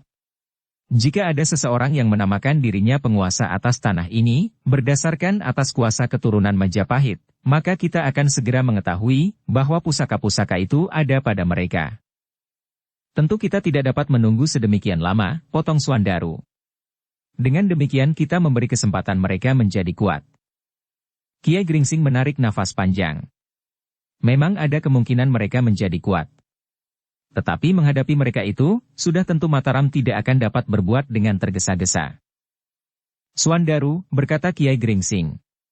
Persoalan ini memang persoalan yang rumit. Masih banyak masalah yang harus kita selidiki, sehingga kita tidak terjebak dalam suatu tindakan yang salah dan merugikan. Angger Untara hampir saja terjerumus ke dalam kesulitan. Karena perhitungannya yang kurang tepat atas kekuatan di Tambak Wedi, maka hampir saja pasukannya mengalami bencana. Untunglah bahwa tidak semua kekuatan Tambak Wedi dikerahkan. Kiai Kelasa Sawit masih menganggap perlu, sebagian dari mereka tetap berada di padepokan untuk mengawal tombak pusaka yang kita duga adalah Kanjeng Kiai Pleret itu. Seandainya para pengawal itu juga hadir di peperangan, aku kira prajurit Pajang akan mengalami kerusakan yang berat, meskipun seandainya Untara berhasil memenangkan perang itu. Tetapi, bukankah Pajang juga mempunyai pasukan cadangan yang hadir di peperangan? Ya. Pasukan cadangan itu memang datang ke medan. Tetapi kerusakan pasukan Pajang tentu tidak dapat dihindari. Swandaru mengangguk-angguk. Ia mengerti bahwa ketergesa-gesaan akan tidak menguntungkan. Tetapi kelambatan yang berlarut-larut juga tidak menguntungkan pula. Tiba-tiba saja Swandaru merenungi dirinya sendiri. Ternyata bahwa hari-hari perkawinannya termasuk salah satu sebab kelambatan Mataram dalam perebutan pusaka itu. Jika ia tidak akan kawin dalam waktu yang dekat, maka mungkin sekali gurunya dan Ki Sumangkar, bahkan mungkin juga Ki Waskita akan dapat ikut serta mencari jejak pasukan yang singgah di Tambak Wedi itu. Kiai Gringsing yang seolah-olah dapat membaca kekecewaan itu kemudian berkata, "Sudahlah, Suandaru. Jangan memikirkan pusaka itu lagi. Setidak-tidaknya untuk saat yang singkat menjelang hari nari perkawinanmu. Baru kemudian kita akan memikirkannya dengan bersungguh-sungguh. Kini, jika aku memberitahukan hal ini kepada kalian berdua adalah sekedar sebagai bahan yang perlu kalian ketahui. Mungkin ada gunanya. Tetapi sudah barang tentu tidak dalam waktu-waktu dekat ini." Suandaru menarik nafas dalam-dalam. Kepalanya pun kemudian tergerak perlahan-lahan. Sambil mengangguk ia berkata, "Aku akan mencoba, Guru. Pusatkan semua perhatianmu kepada hari-hari perkawinan yang menjadi semakin dekat. Bagi seseorang, hari-hari perkawinan adalah hari-hari yang penting. Perkawinan adalah salah satu saat yang akan menentukan perubahan, baik badani maupun jiwani, bagi seseorang yang menyadari arti perkawinannya sebagai kewajiban manusiawi. Berbeda dengan mereka yang menganggap perkawinan sebagai sekedar pengakuan orang-orang di sekitarnya atas suatu keinginan yang lebih bersifat badani. Perkawinan yang demikian tidak akan ada artinya sama sekali bagi perkembangan kejiwaan seseorang." Suandaru mengangguk-angguk. "Anggaplah yang aku katakan hanyalah sekedar pemberitahuan yang tidak perlu mendapat tanggapan segera. Kalian dapat merenungkan dalam waktu yang cukup." Sekali lagi Suandaru mengangguk. Demikian pula Agung Sedayu. Dalam pada itu, Kiai Gringsing pun kemudian mencoba untuk mengalihkan pembicaraan mereka kepada saat perkawinan Suandaru. Karena itu, maka katanya, "Kini kita akan segera memusatkan semua kegiatan kita pada hari-hari perkawinan yang telah menjadi semakin dekat. Tetapi menilik persiapan yang telah dilakukan Ki Demang, maka nampaknya sudah tidak ada lagi yang akan dapat menimbulkan gangguan apapun. Apalagi perhelatan di sini berlangsung 5 hari setelah perhelatan di Tanah Perdikan Menoreh," sahut Ki Waskita. Dengan demikian, agaknya Menoreh pun kini telah siap pula. Bahkan mungkin setiap malam di rumah Ki Argapati, orang-orang tua sudah mulai berjaga-jaga hampir semalam suntuk, sahut Ki Sumangkar. Dan di gardu-gardu anak-anak muda bersiap-siap menghadapi segala kemungkinan, sambung Ki Waskita pula.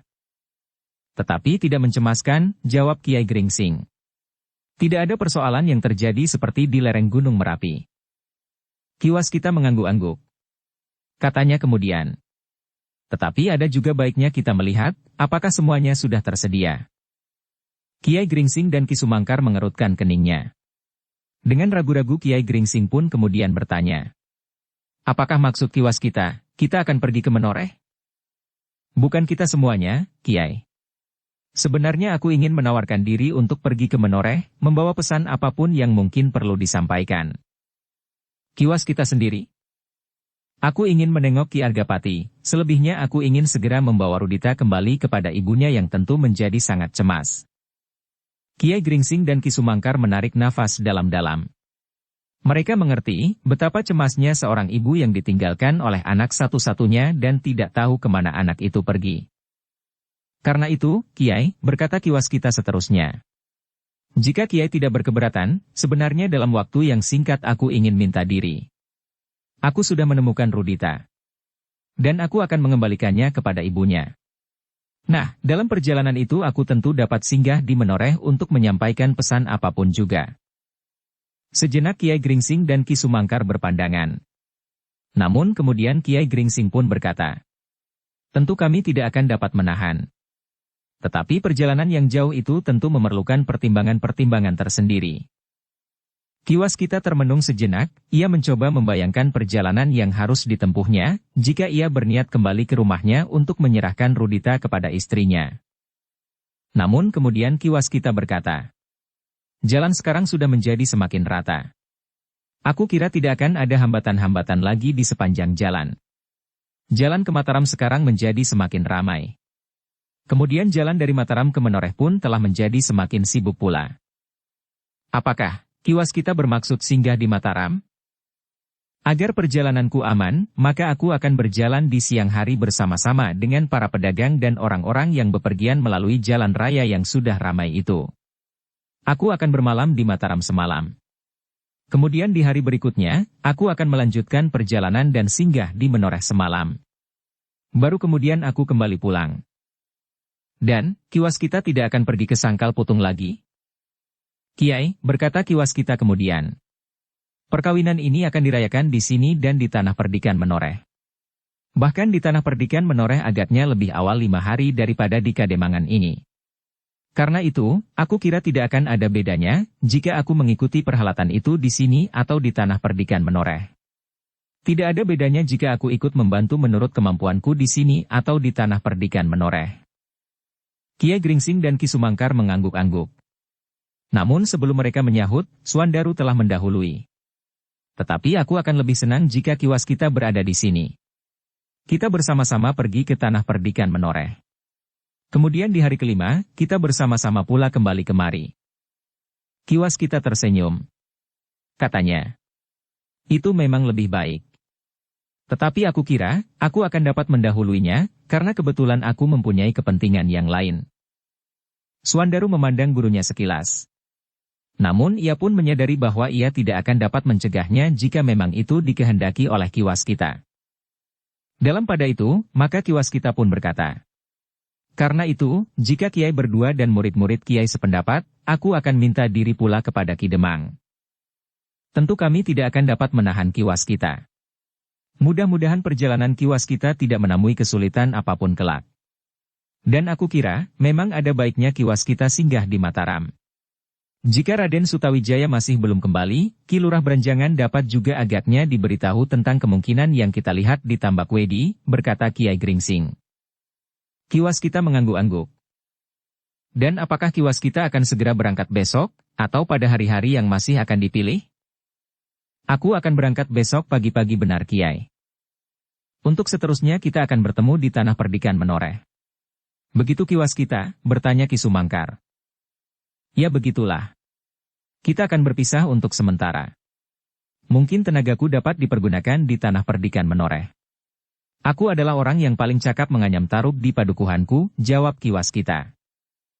Ah, tentu tidak. Tidak ada orang yang berani minta Ki Waskita untuk menganyam tarub, desis Ki Sumangkar. Kenapa? Aku memang senang menganyam tarub di tempat peralatan.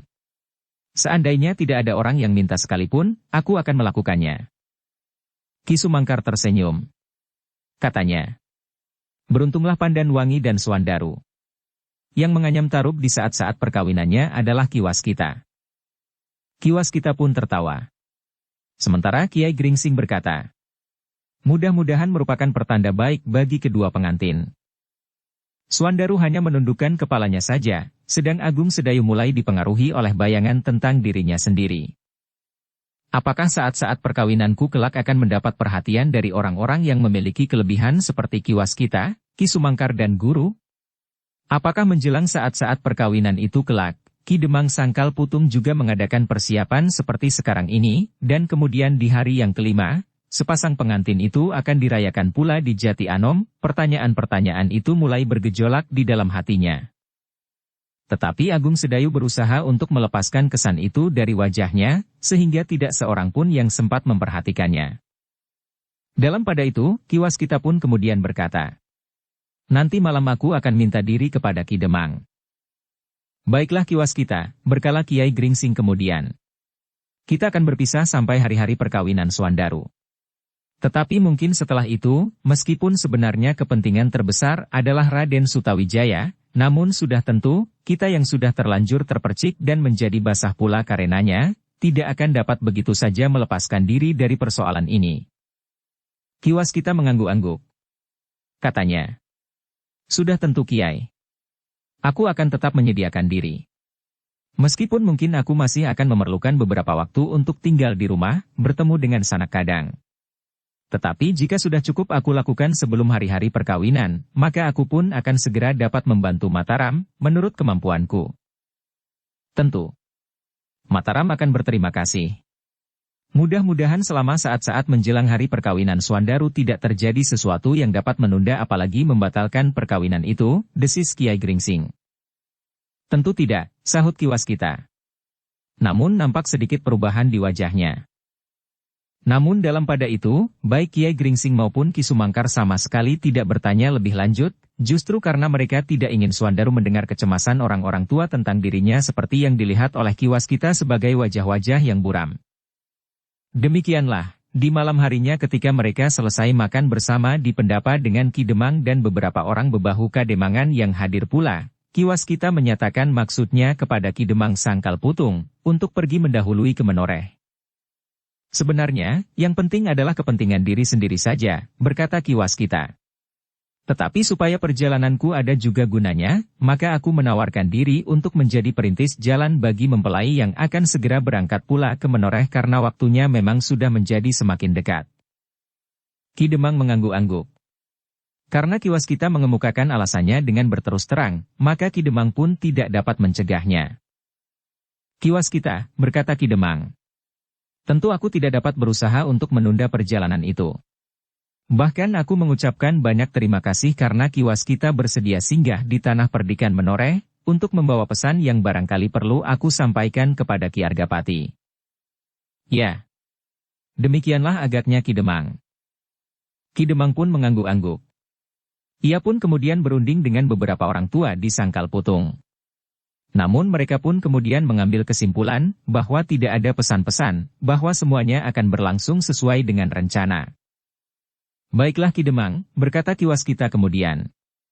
Aku akan menyampaikannya kepada Ki Gede Menoreh, bahwa semuanya di Sangkal Putung telah berjalan sesuai dengan rencana.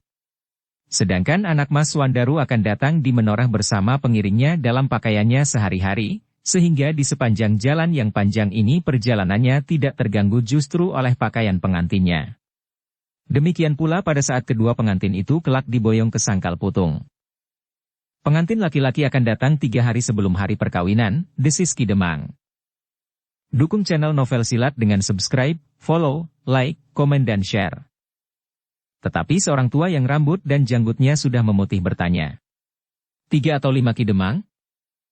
Bukankah kita bersepakat untuk berangkat 5 hari sebelumnya dan kita akan sampai ke tanah perdikan Menoreh 3 hari sebelum hari perkawinan? Tidak perlu disebut begitu, sebab kita tidak akan bermalam 2 malam di perjalanan. Kita hanya akan bermalam 1 malam saja di Mataram. Di hari berikutnya kita akan sampai di tanah perdikan Menoreh meskipun setelah matahari melampaui pusatnya di tengah hari. Ki Demang mengangguk-angguk. Katanya, baiklah. Kita hanya mengatakan kepada Ki Ageng Menoreh, bahwa kita akan berangkat 5 hari sebelumnya dan akan bermalam 1 malam di perjalanan. Demikianlah, berkata orang tua itu. Apakah itu akan disebut 4 hari sebelumnya atau 3 hari sebelumnya? Ki Waskita mengangguk-angguk. Katanya, baiklah Ki Demang. Aku akan menyampaikan seperti apa yang Ki Demang pesankan. Tetapi sudah tentu sekaligus, berkata Kiai Gringsing. Ki Waskita akan menjadi duta menghadap Ki Lurah Beranjangan di Mataram. Bukankah dengan demikian, akan mengurangi kesibukan kami di sini, karena pada suatu saat kami tentu akan mengirim orang ke Mataram untuk mohon diperkenankan bermalam 1 malam meskipun Raden Sutawijaya tidak ada? Ki Demang tertawa. Katanya, aku sebenarnya agak segan untuk berpesan terlalu banyak, karena dengan demikian aku akan membebani perjalanan Ki Waskita dengan persoalan-persoalan yang sebenarnya hanya akan mengganggu perjalanannya. Ah, tentu tidak Ki Demang. Aku akan singgah di Mataram. Dan aku akan menyampaikannya kepada Ki Lurah Beranjangan, keinginan Ki Demang untuk mendapat kesempatan bagi pengantin dan pengiringnya, bermalam 1 malam di Mataram. Aku mengucapkan terima kasih yang tidak terhingga Ki Waskita, desis Ki Demang. Ki Waskita pun kemudian mohon diri pula kepada para bebahu dan keluarga Ki Demang di Sangkal Putung, bahwa besok pada pagi-pagi benar ia akan meninggalkan Sangkal Putung bersama anaknya kembali pulang dan singgah di Mataram dan Menoreh untuk menyampaikan pesan Ki Demang Sangkal Putung. Hampir semua orang telah berpesan kepada Ki Waskita, agar mereka berdua dengan anaknya berhati-hati di sepanjang perjalanan. Masa ini adalah masa yang tidak dapat diperhitungkan sebaik-baiknya Ki Waskita, berkata seorang yang berkumis lebat, tetapi sudah mulai ditumbuhi warna keputih-putihan. Kadang-kadang kita tidak mengerti apa yang akan terjadi sebentar nanti. Apalagi setelah Tambak Wedi dihancurkan. Mungkin ada sekelompok orang Tambak Wedi yang tercerai dari kawan-kawannya dan melakukan perbuatan yang dapat menghambat setiap perjalanan. Termasuk perjalanan Kiwas kita. Kiwas kita mengangguk-angguk. Katanya, baik Kiai. Aku akan berhati-hati. Aku akan mencari kesempatan melintasi daerah-daerah sepi, di Tambak Baya misalnya, bersama beberapa orang yang sekarang telah mulai banyak melintas di daerah itu. Baik ia menuju ke Mataram, Liridan, Mangir, Menoreh, maupun sebaliknya menuju ke Pajang. Dan jalan yang ramai itu akan dapat menjadi daerah jelajah yang subur bagi mereka yang kehilangan pegangan. Kiwas kita termenung sejenak. Kemudian sambil tersenyum ia berkata, memang mungkin. Tetapi semakin banyak orang yang lewat jalan itu, maka aku kira justru akan menjadi semakin aman, karena orang-orang yang bermaksud jahat harus mempertimbangkan kemungkinan-kemungkinan yang dapat timbul dari antara mereka, yang berada di jalan itu. Kiai Gringsing dan Ki Sumangkar mengangguk-angguk. Sementara Ki Demang berkata, Kiwas kita, mungkin dapat juga disampaikan kepada Ki Gede Menoreh, bahwa kami akan datang dalam jumlah yang barangkali cukup banyak. Selain sanak kadang yang ingin melihat telatah tanah perdikan menoleh, juga untuk menjaga segala kemungkinan yang dapat terjadi di perjalanan. Baiklah Ki Demang. Apakah Ki Demang dapat menyebut berapakah kira-kira jumlah sesepuh Sangkal Putung dan pengiring yang lain itu? Di luar sadarnya Ki Demang memandang ke arah Kiai Gringsing seolah-olah ingin mendapatkan pertimbangan. Kiai Gringsing yang mengetahuinya, bahwa Ki Demang tidak dapat menjawab pertanyaan itu, mencoba untuk membantunya. Kiwas kita, aku kira hanya pengiring laki-laki sajalah yang akan ikut ke tanah perdikan Menoreh. 2 atau 3 orang sesepuh, dan yang lain adalah anak-anak muda kawan-kawan Suandaru. Bukan sekedar kawan bermain, tetapi juga kawan bertempur sejak daerah ini masih terancam berbagai macam bahaya. Kiwas kita mengerti maksud Kiai Gringsing. Namun ia masih bertanya. Jumlahnya? Kira-kira 20 atau 25. Bukankah begitu Ki Demang? Ki Demang mengangguk-angguk. Katanya, ya Kiai. Kira-kira sebanyak itu. Tidak terlalu banyak, berkata Kiwas kita. Di padukuhanku pengantin laki-laki kadang-kadang diiringi oleh 40 orang beramai-ramai menuju ke rumah pengantin perempuan. Tetapi sudah dengan pakaian pengantin, membawa sepasang jodang berisi makanan dan kelengkapan sarana yang lain. Berbeda dengan perjalanan Suandaru. Semuanya masih dalam keadaan seperti sehari-hari. Kelengkapan pengantin akan dicari di tanah perdikan Menoreh. Juga jodang dan isinya. Tidak apa-apa. Rumah Ki Gede Menoreh cukup luas. Gandoknya di sebelah kanan dan kiri. Kemudian rumah samping dan ruang-ruang di dalam rumahnya. Jika masih kurang, maka setiap rumah akan dapat dipergunakan untuk menginap berapapun jumlahnya. Apalagi hanya 25 orang, desis Kiwas kita. Juga perabotnya cukup, dan apalagi persediaan jamuan. Sudahlah, tidak akan ada yang mengecewakan. Namun demikian, aku akan mengatakannya juga. Bukan saja persediaan selengkapnya di padukuhan induk, namun juga di jalan-jalan. Di hari-hari panjang. Dari ujung tanah perdikan sampai ke padukuhan induk. Ki Demang tertawa. Katanya, terima kasih. Jika Mataram juga berbuat demikian, maka aku akan berterima kasih sekali. Apakah aku juga harus mengatakannya kepada Ki Lurah Beranjangan, bertanya Kiwas kita. Ah, tentu tidak. Apakah artinya perjalanan Suandaru itu bagi Mataram? Tentu kami tidak akan dapat berbuat deksura seperti itu. Kiwas kita tersenyum. Katanya, tentu bukan suatu sikap deksura. Jika Suandaru dan Agung Sedayu bersama gurunya belum penuh berbuat sesuatu untuk Mataram, maka sudah barang tentu hal itu dapat dianggap suatu sikap deksura. Apalagi setelah Raden Sutawijaya mendapat gelar Senapati Ingalaga. Ah, sudahlah, potong Kiai Gringsing. Aku kira di sepanjang jalan di wilayah Mataram, tidak akan terjadi sesuatu. Meskipun Tambak Baya masih berupa hutan belukar. Atas keyakinan itu pula maka aku berani melintasinya, meskipun harus menunggu iring-iringan yang lewat. Ah! Ki Demang berdesah. Kiwas kita terlampau merendahkan diri. Seisi hutan Tambak Baya akan merunduk jika mereka tahu siapakah yang lewat, yang mampu berbuat sesuatu yang tidak dapat dilakukan oleh orang lain. Ah! Ki Demang memuji. Kiwas kita tertawa.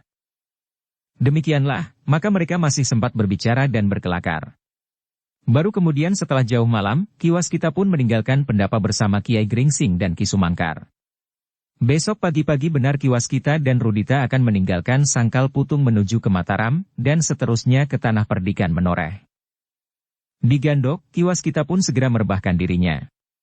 Ia ingin beristirahat, setelah dalam beberapa hari ia disibukkan oleh hilangnya Rudita, dan kemudian disusul dengan peperangan yang menggetarkan lereng Gunung Merapi. Tetapi ternyata Ki Waskita tidak dapat segera tidur. Ia mulai membayangkan gerakan pasukan Kiai Kelasa Sawit yang meninggalkan lereng sebelah timur Gunung Merapi. Jika pasukan itu melingkar, kemudian menyusup hutan-hutan lebat di lembah antara Gunung Merapi dan Gunung Merbabu, maka pasukan itu akan muncul di sebelah barat Gunung Merapi. Mereka dapat melanjutkan gerakan ke barat atau ke selatan. Dada Ki Waskita berdesir. Ia teringat kepada beberapa orang yang melintasi Kali Praga lewat telatah Tanah Perdikan Menoreh menuju ke barat. Apakah mereka akan menuju ke utara, dan pada suatu saat bertemu dengan pasukan Kiai Kelasa Sawit? Pertanyaan itu timbul di hati Ki Waskita. Lalu, meskipun cara mereka berbeda, namun ternyata bahwa kedua pusaka itu pada suatu saat akan dipertemukan oleh orang-orang yang membawanya ke arah yang berlainan itu. Tiba-tiba dada Ki Waskita menjadi semakin berdebar-debar. Terbayang olehnya, beberapa orang yang memiliki kemampuan yang tinggi, setingkat dengan Kiai Kelasa Sawit dan Kiai Jalawaja, bahkan Panembahan Agung dan Panembahan Alit, pada suatu saat berkumpul untuk mempertemukan pusaka-pusaka yang hilang dari Mataram itu. Dan tempat yang mereka pilih justru adalah Tanah Perdikan Menoreh. Ki Waskita menarik nafas dalam-dalam. Kepada dirinya sendiri ia berkata, tentu bukan Tanah Perdikan Menoreh. Daerah itu memiliki kemampuan yang akan dapat mengganggu pertemuan itu, jika benar akan diadakan pertemuan serupa itu. Tetapi Ki Waskita pun tidak dapat menjamin bahwa mereka tidak akan memilih Tanah Perdikan Menoreh. Bagaimana di bekas Padepokan Panembahan Agung? Kiai Kelasa Sawit memilih Padepokan Tambak Wedi untuk singgah dan tinggal beberapa lamanya, katanya di dalam hati.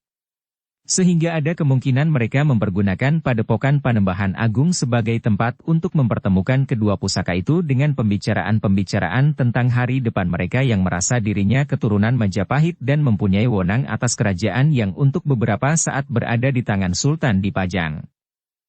Tetapi Ki Waskita sama sekali tidak menyatakan isi hatinya yang bergejolak itu. Ia masih saja tetap berbaring diam di pembaringan, betapapun hatinya bagaikan menerawang seisi bumi.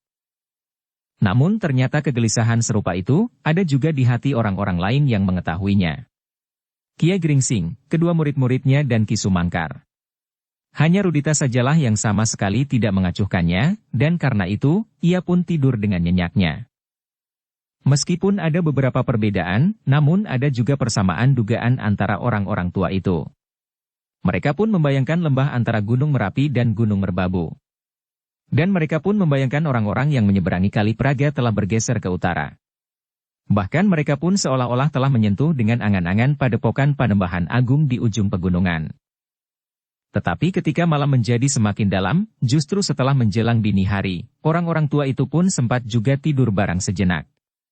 Namun ketika fajar mulai menyingsing, mereka pun telah terbangun. Ki Waskita segera mempersiapkan diri.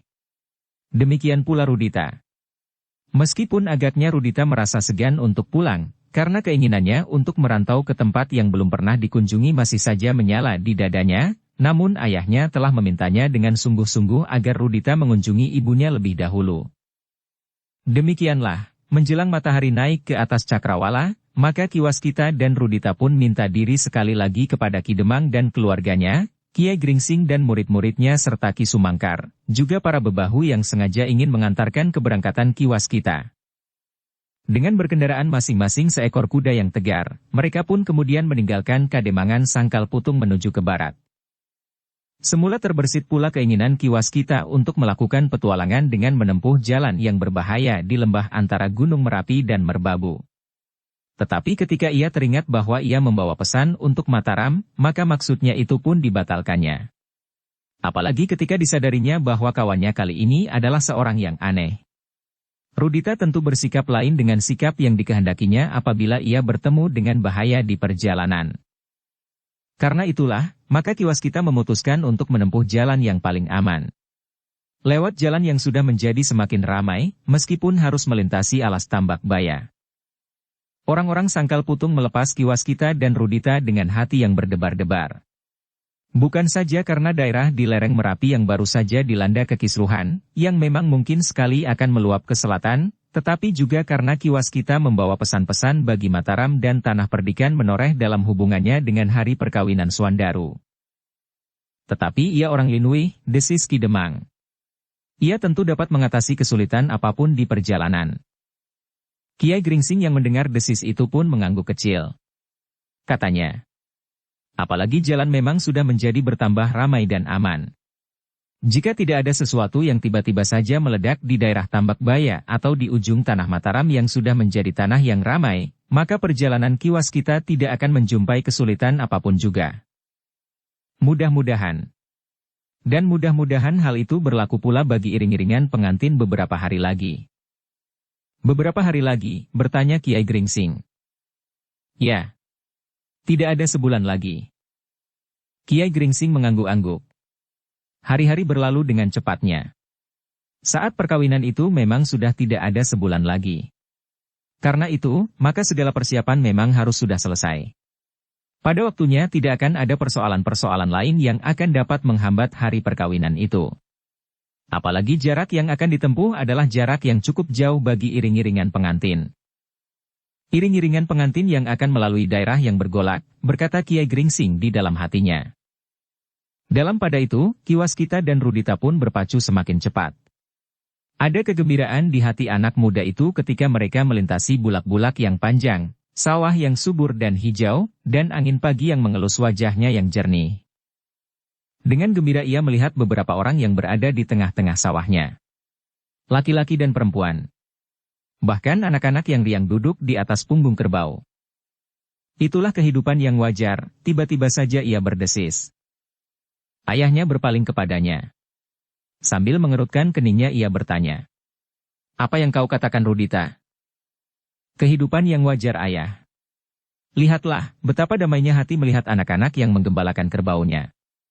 Mereka duduk di atas punggung kerbau sambil bermain seruling. Yang lain menyabit rumput sambil berdendang. Sedangkan orang tua mereka mengerjakan sawahnya dengan tenang.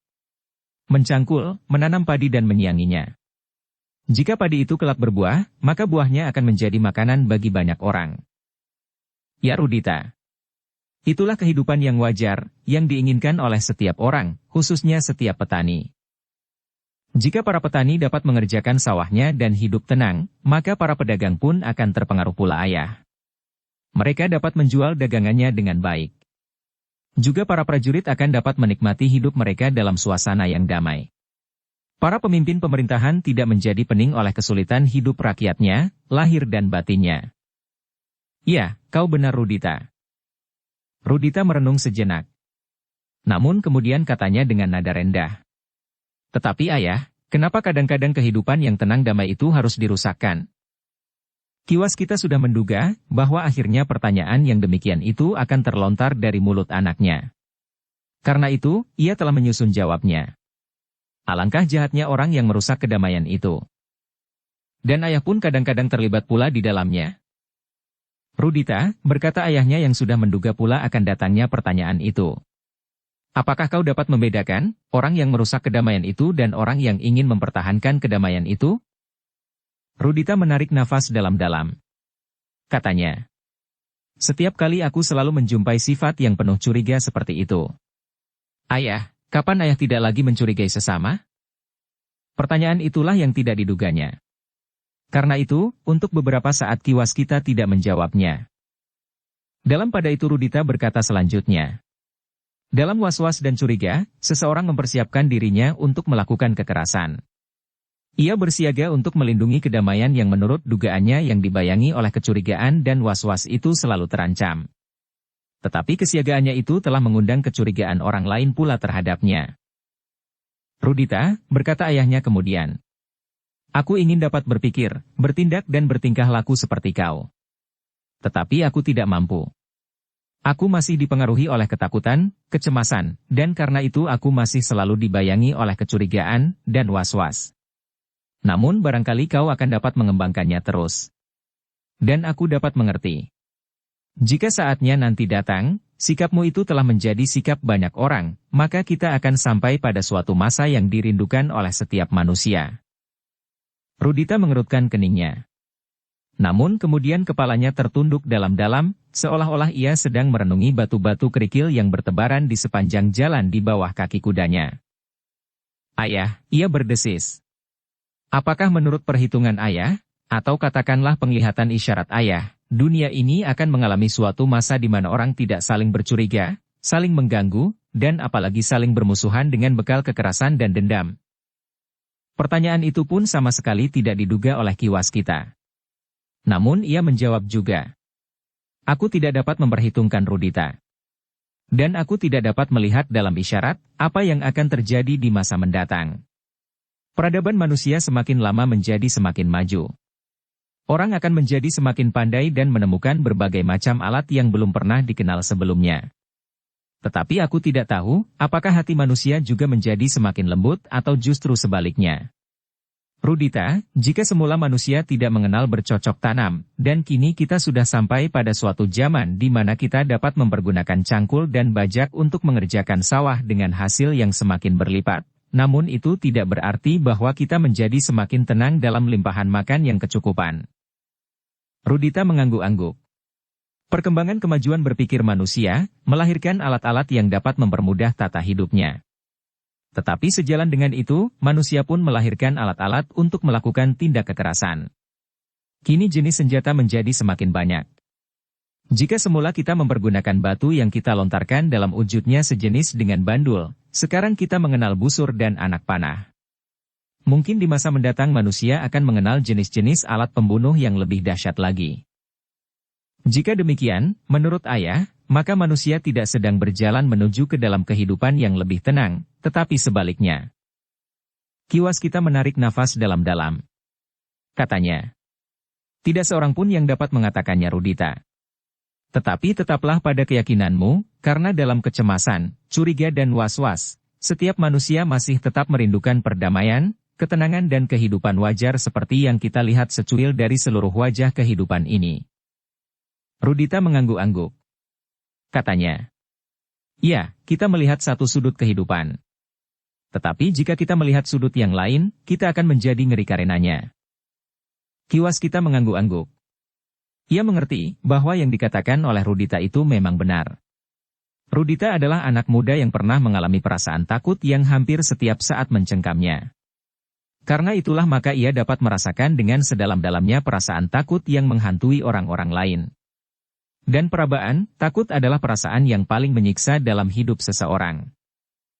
Tetapi pada saat manusia sedang bergulat mempertahankan dirinya dari sesamanya yang sedang dicengkam oleh nafsu dan ketamakan, maka sikap Rudita rasa-rasanya adalah sikap yang sulit untuk dimengerti. Dengan demikian maka Rudita rasa-rasanya menjadi orang asing di antara sesama manusia. Karena ayahnya tidak menjawab, maka Rudita pun untuk beberapa lamanya berdiam diri pula. Kuda mereka masih berpacu menelusuri jalan-jalan di Bulak Panjang. Jika kita tidak melihat warna kehidupan di sudut lain, rasa-rasanya hidup di daerah ini memang menyenangkan sekali, berkata Rudita di dalam hatinya. Tetapi jika ia mengenang pertempuran yang diceritakan ayahnya di lereng Merapi tidak jauh dari tempat itu, maka bulu-bulunya pun meremang. Rudita tidak lagi menjadi ketakutan karena dirinya sendiri. Tetapi ia ngeri membayangkan betapa perasaan takut itu mencengkam anak-anak dan perempuan di lereng Merapi itu. Dan tentu akan menjalar sampai ke tempat yang jauh. Bahkan akan bercampur baur dengan persoalan-persoalan lain yang dapat tumbuh di Mataram dan Pajang, katanya kepada diri sendiri. Tetapi ia masih tetap berdiam diri. Sejenak kemudian, maka perjalanan mereka pun menjadi semakin lambat.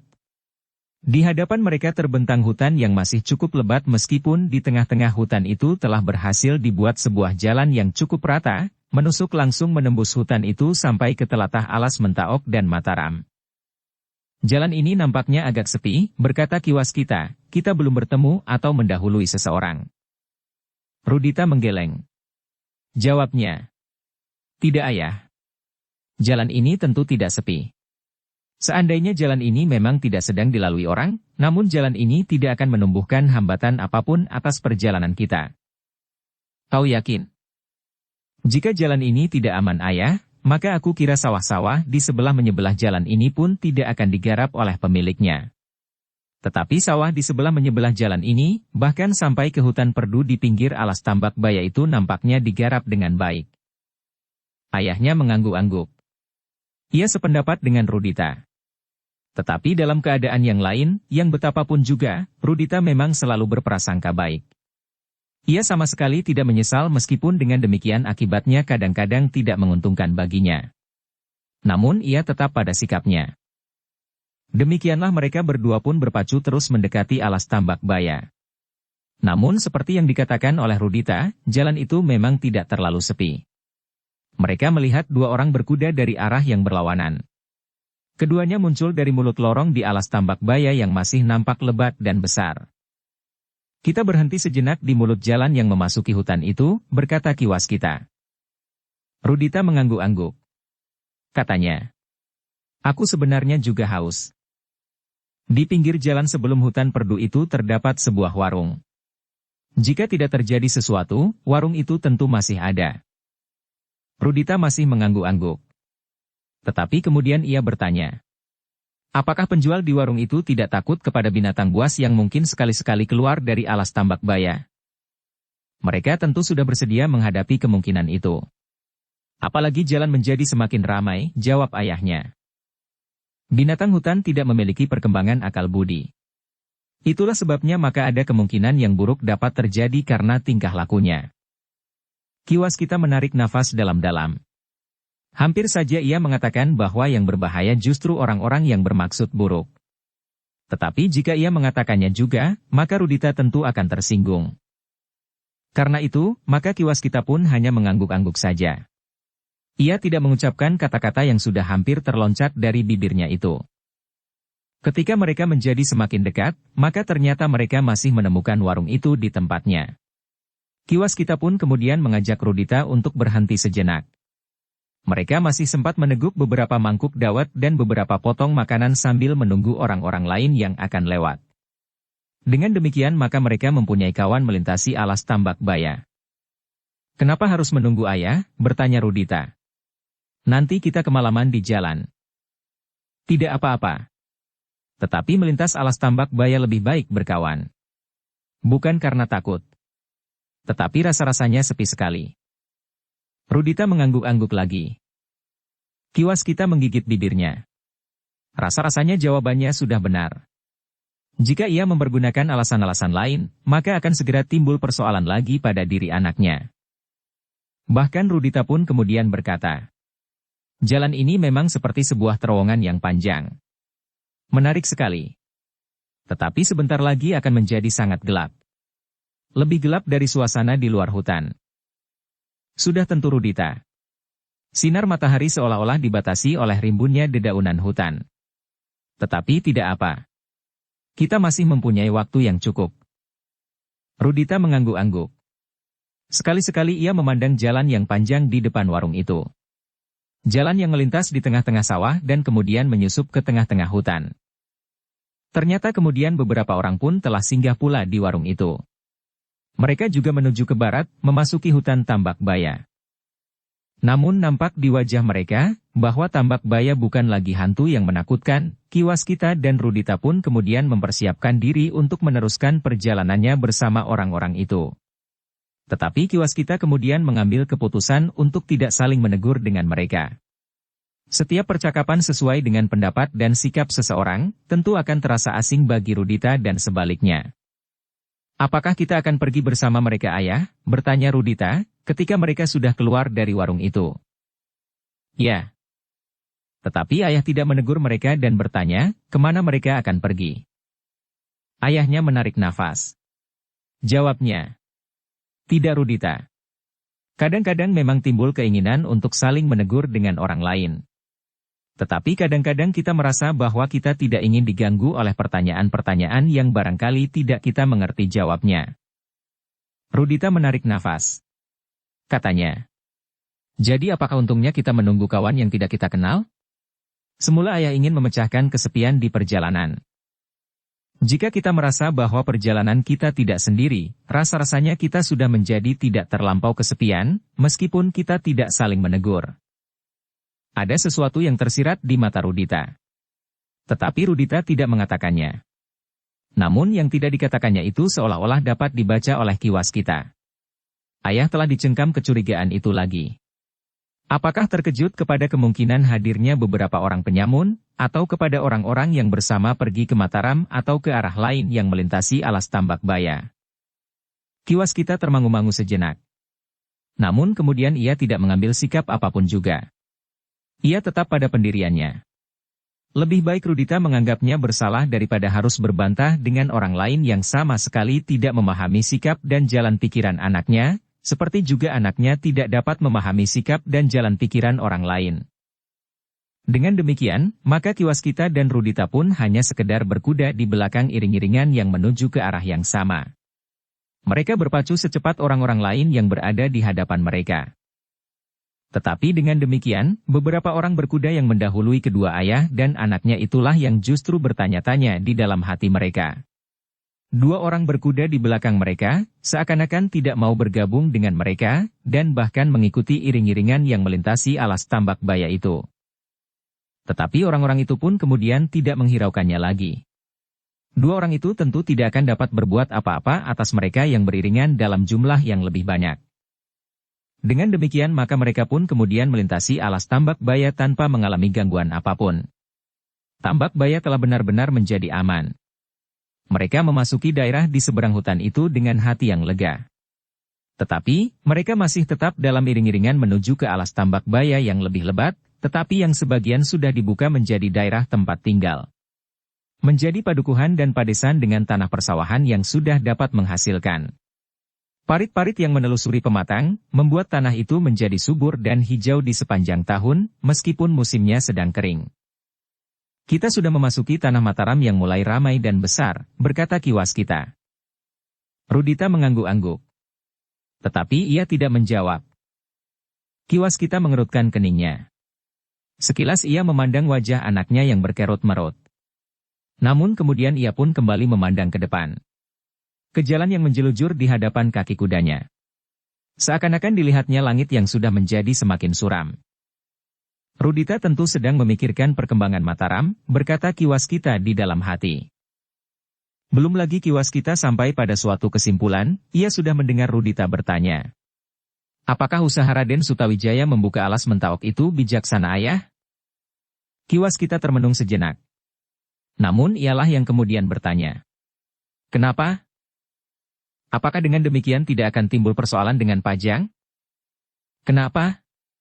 Kanjeng Sultan sudah menyerahkan alas Mentaok ini kepada Ki Gede Pemanahan, ayahanda Raden Sutawijaya. Adalah hak Raden Sutawijaya untuk membuka hutan ini. Bahkan kemudian ia menerima anugerah gelar Senapati Ingalaga yang berkedudukan di Mataram. Rudita memandang ayahnya sekilas. Lalu, mudah-mudahan memang tidak. Setiap pertentangan membuat hati menjadi sedih. Cerita yang pernah aku dengar tentang Mataram pun membuat aku cemas. Rudita, berkata ayahnya.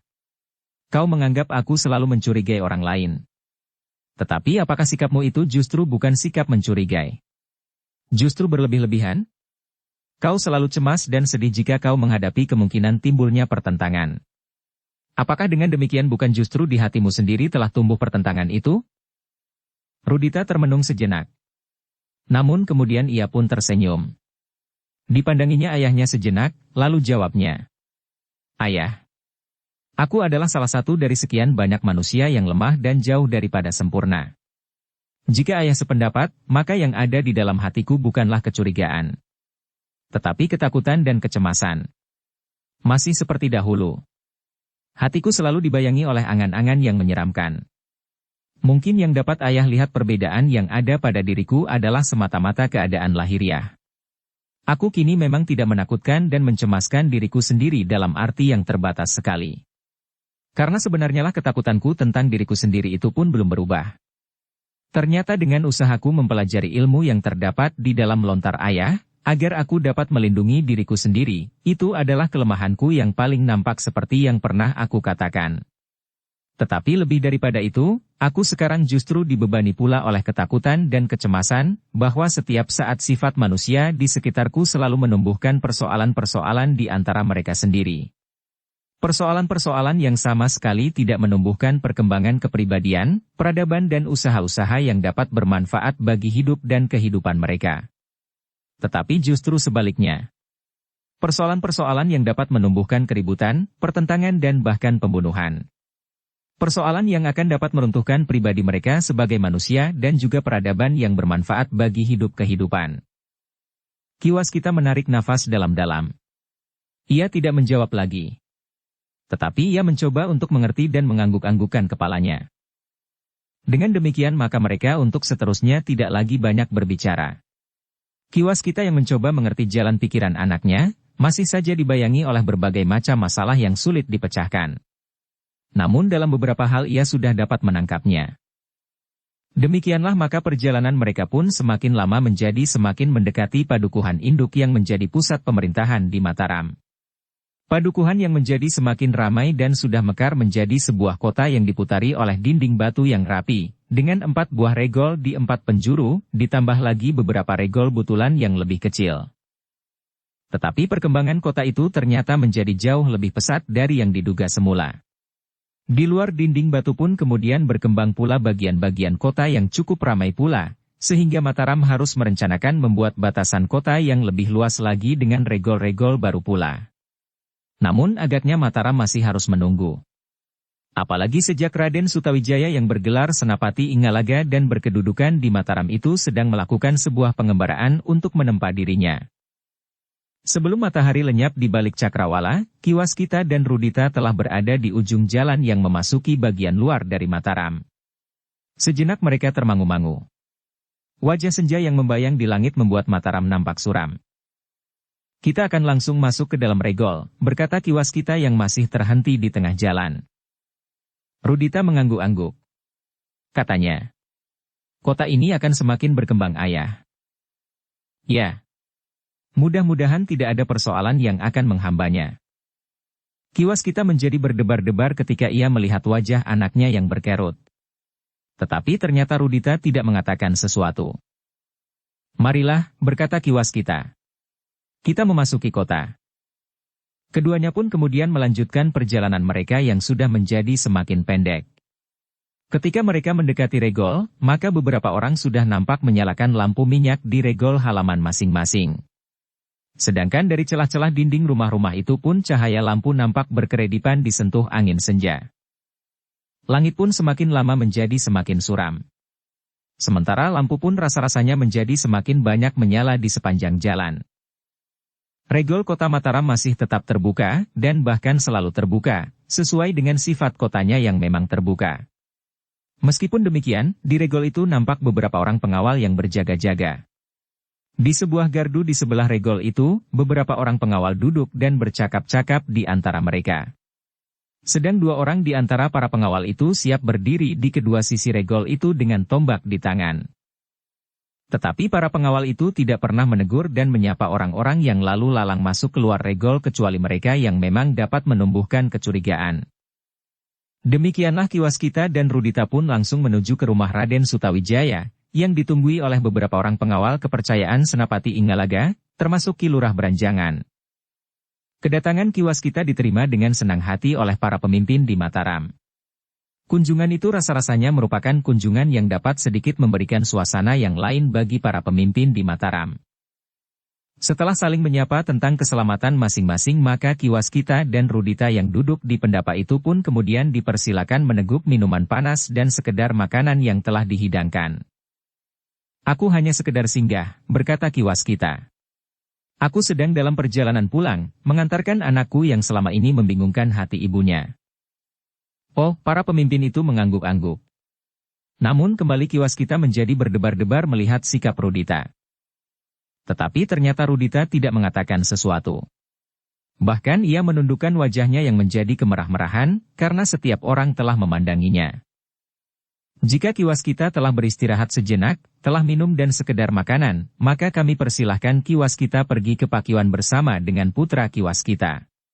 Kami persilahkan berdua mempergunakan gandok sebelah, Apabila kiwas kita akan berganti pakaian dan untuk beristirahat malam nanti. Sementara kami menunggu kiwas kita dan Angger Rudita untuk makan malam bersama, berkata Ki Lurah Beranjangan. Kiwas kita tertawa. Katanya, aku selalu membuat repot saja di sini. Ki Lurah tertawa pula. Jawabnya, kami biasa menyediakan makan dan minum untuk banyak orang. Jika kiwas kita berdua dengan anak Mas Rudita menambah jumlah itu dengan 2, maka aku kira tidak akan banyak berpengaruh. Bersambung ke bab 186. Dukung kami dengan subscribe, follow, like, komen dan share. Terima kasih.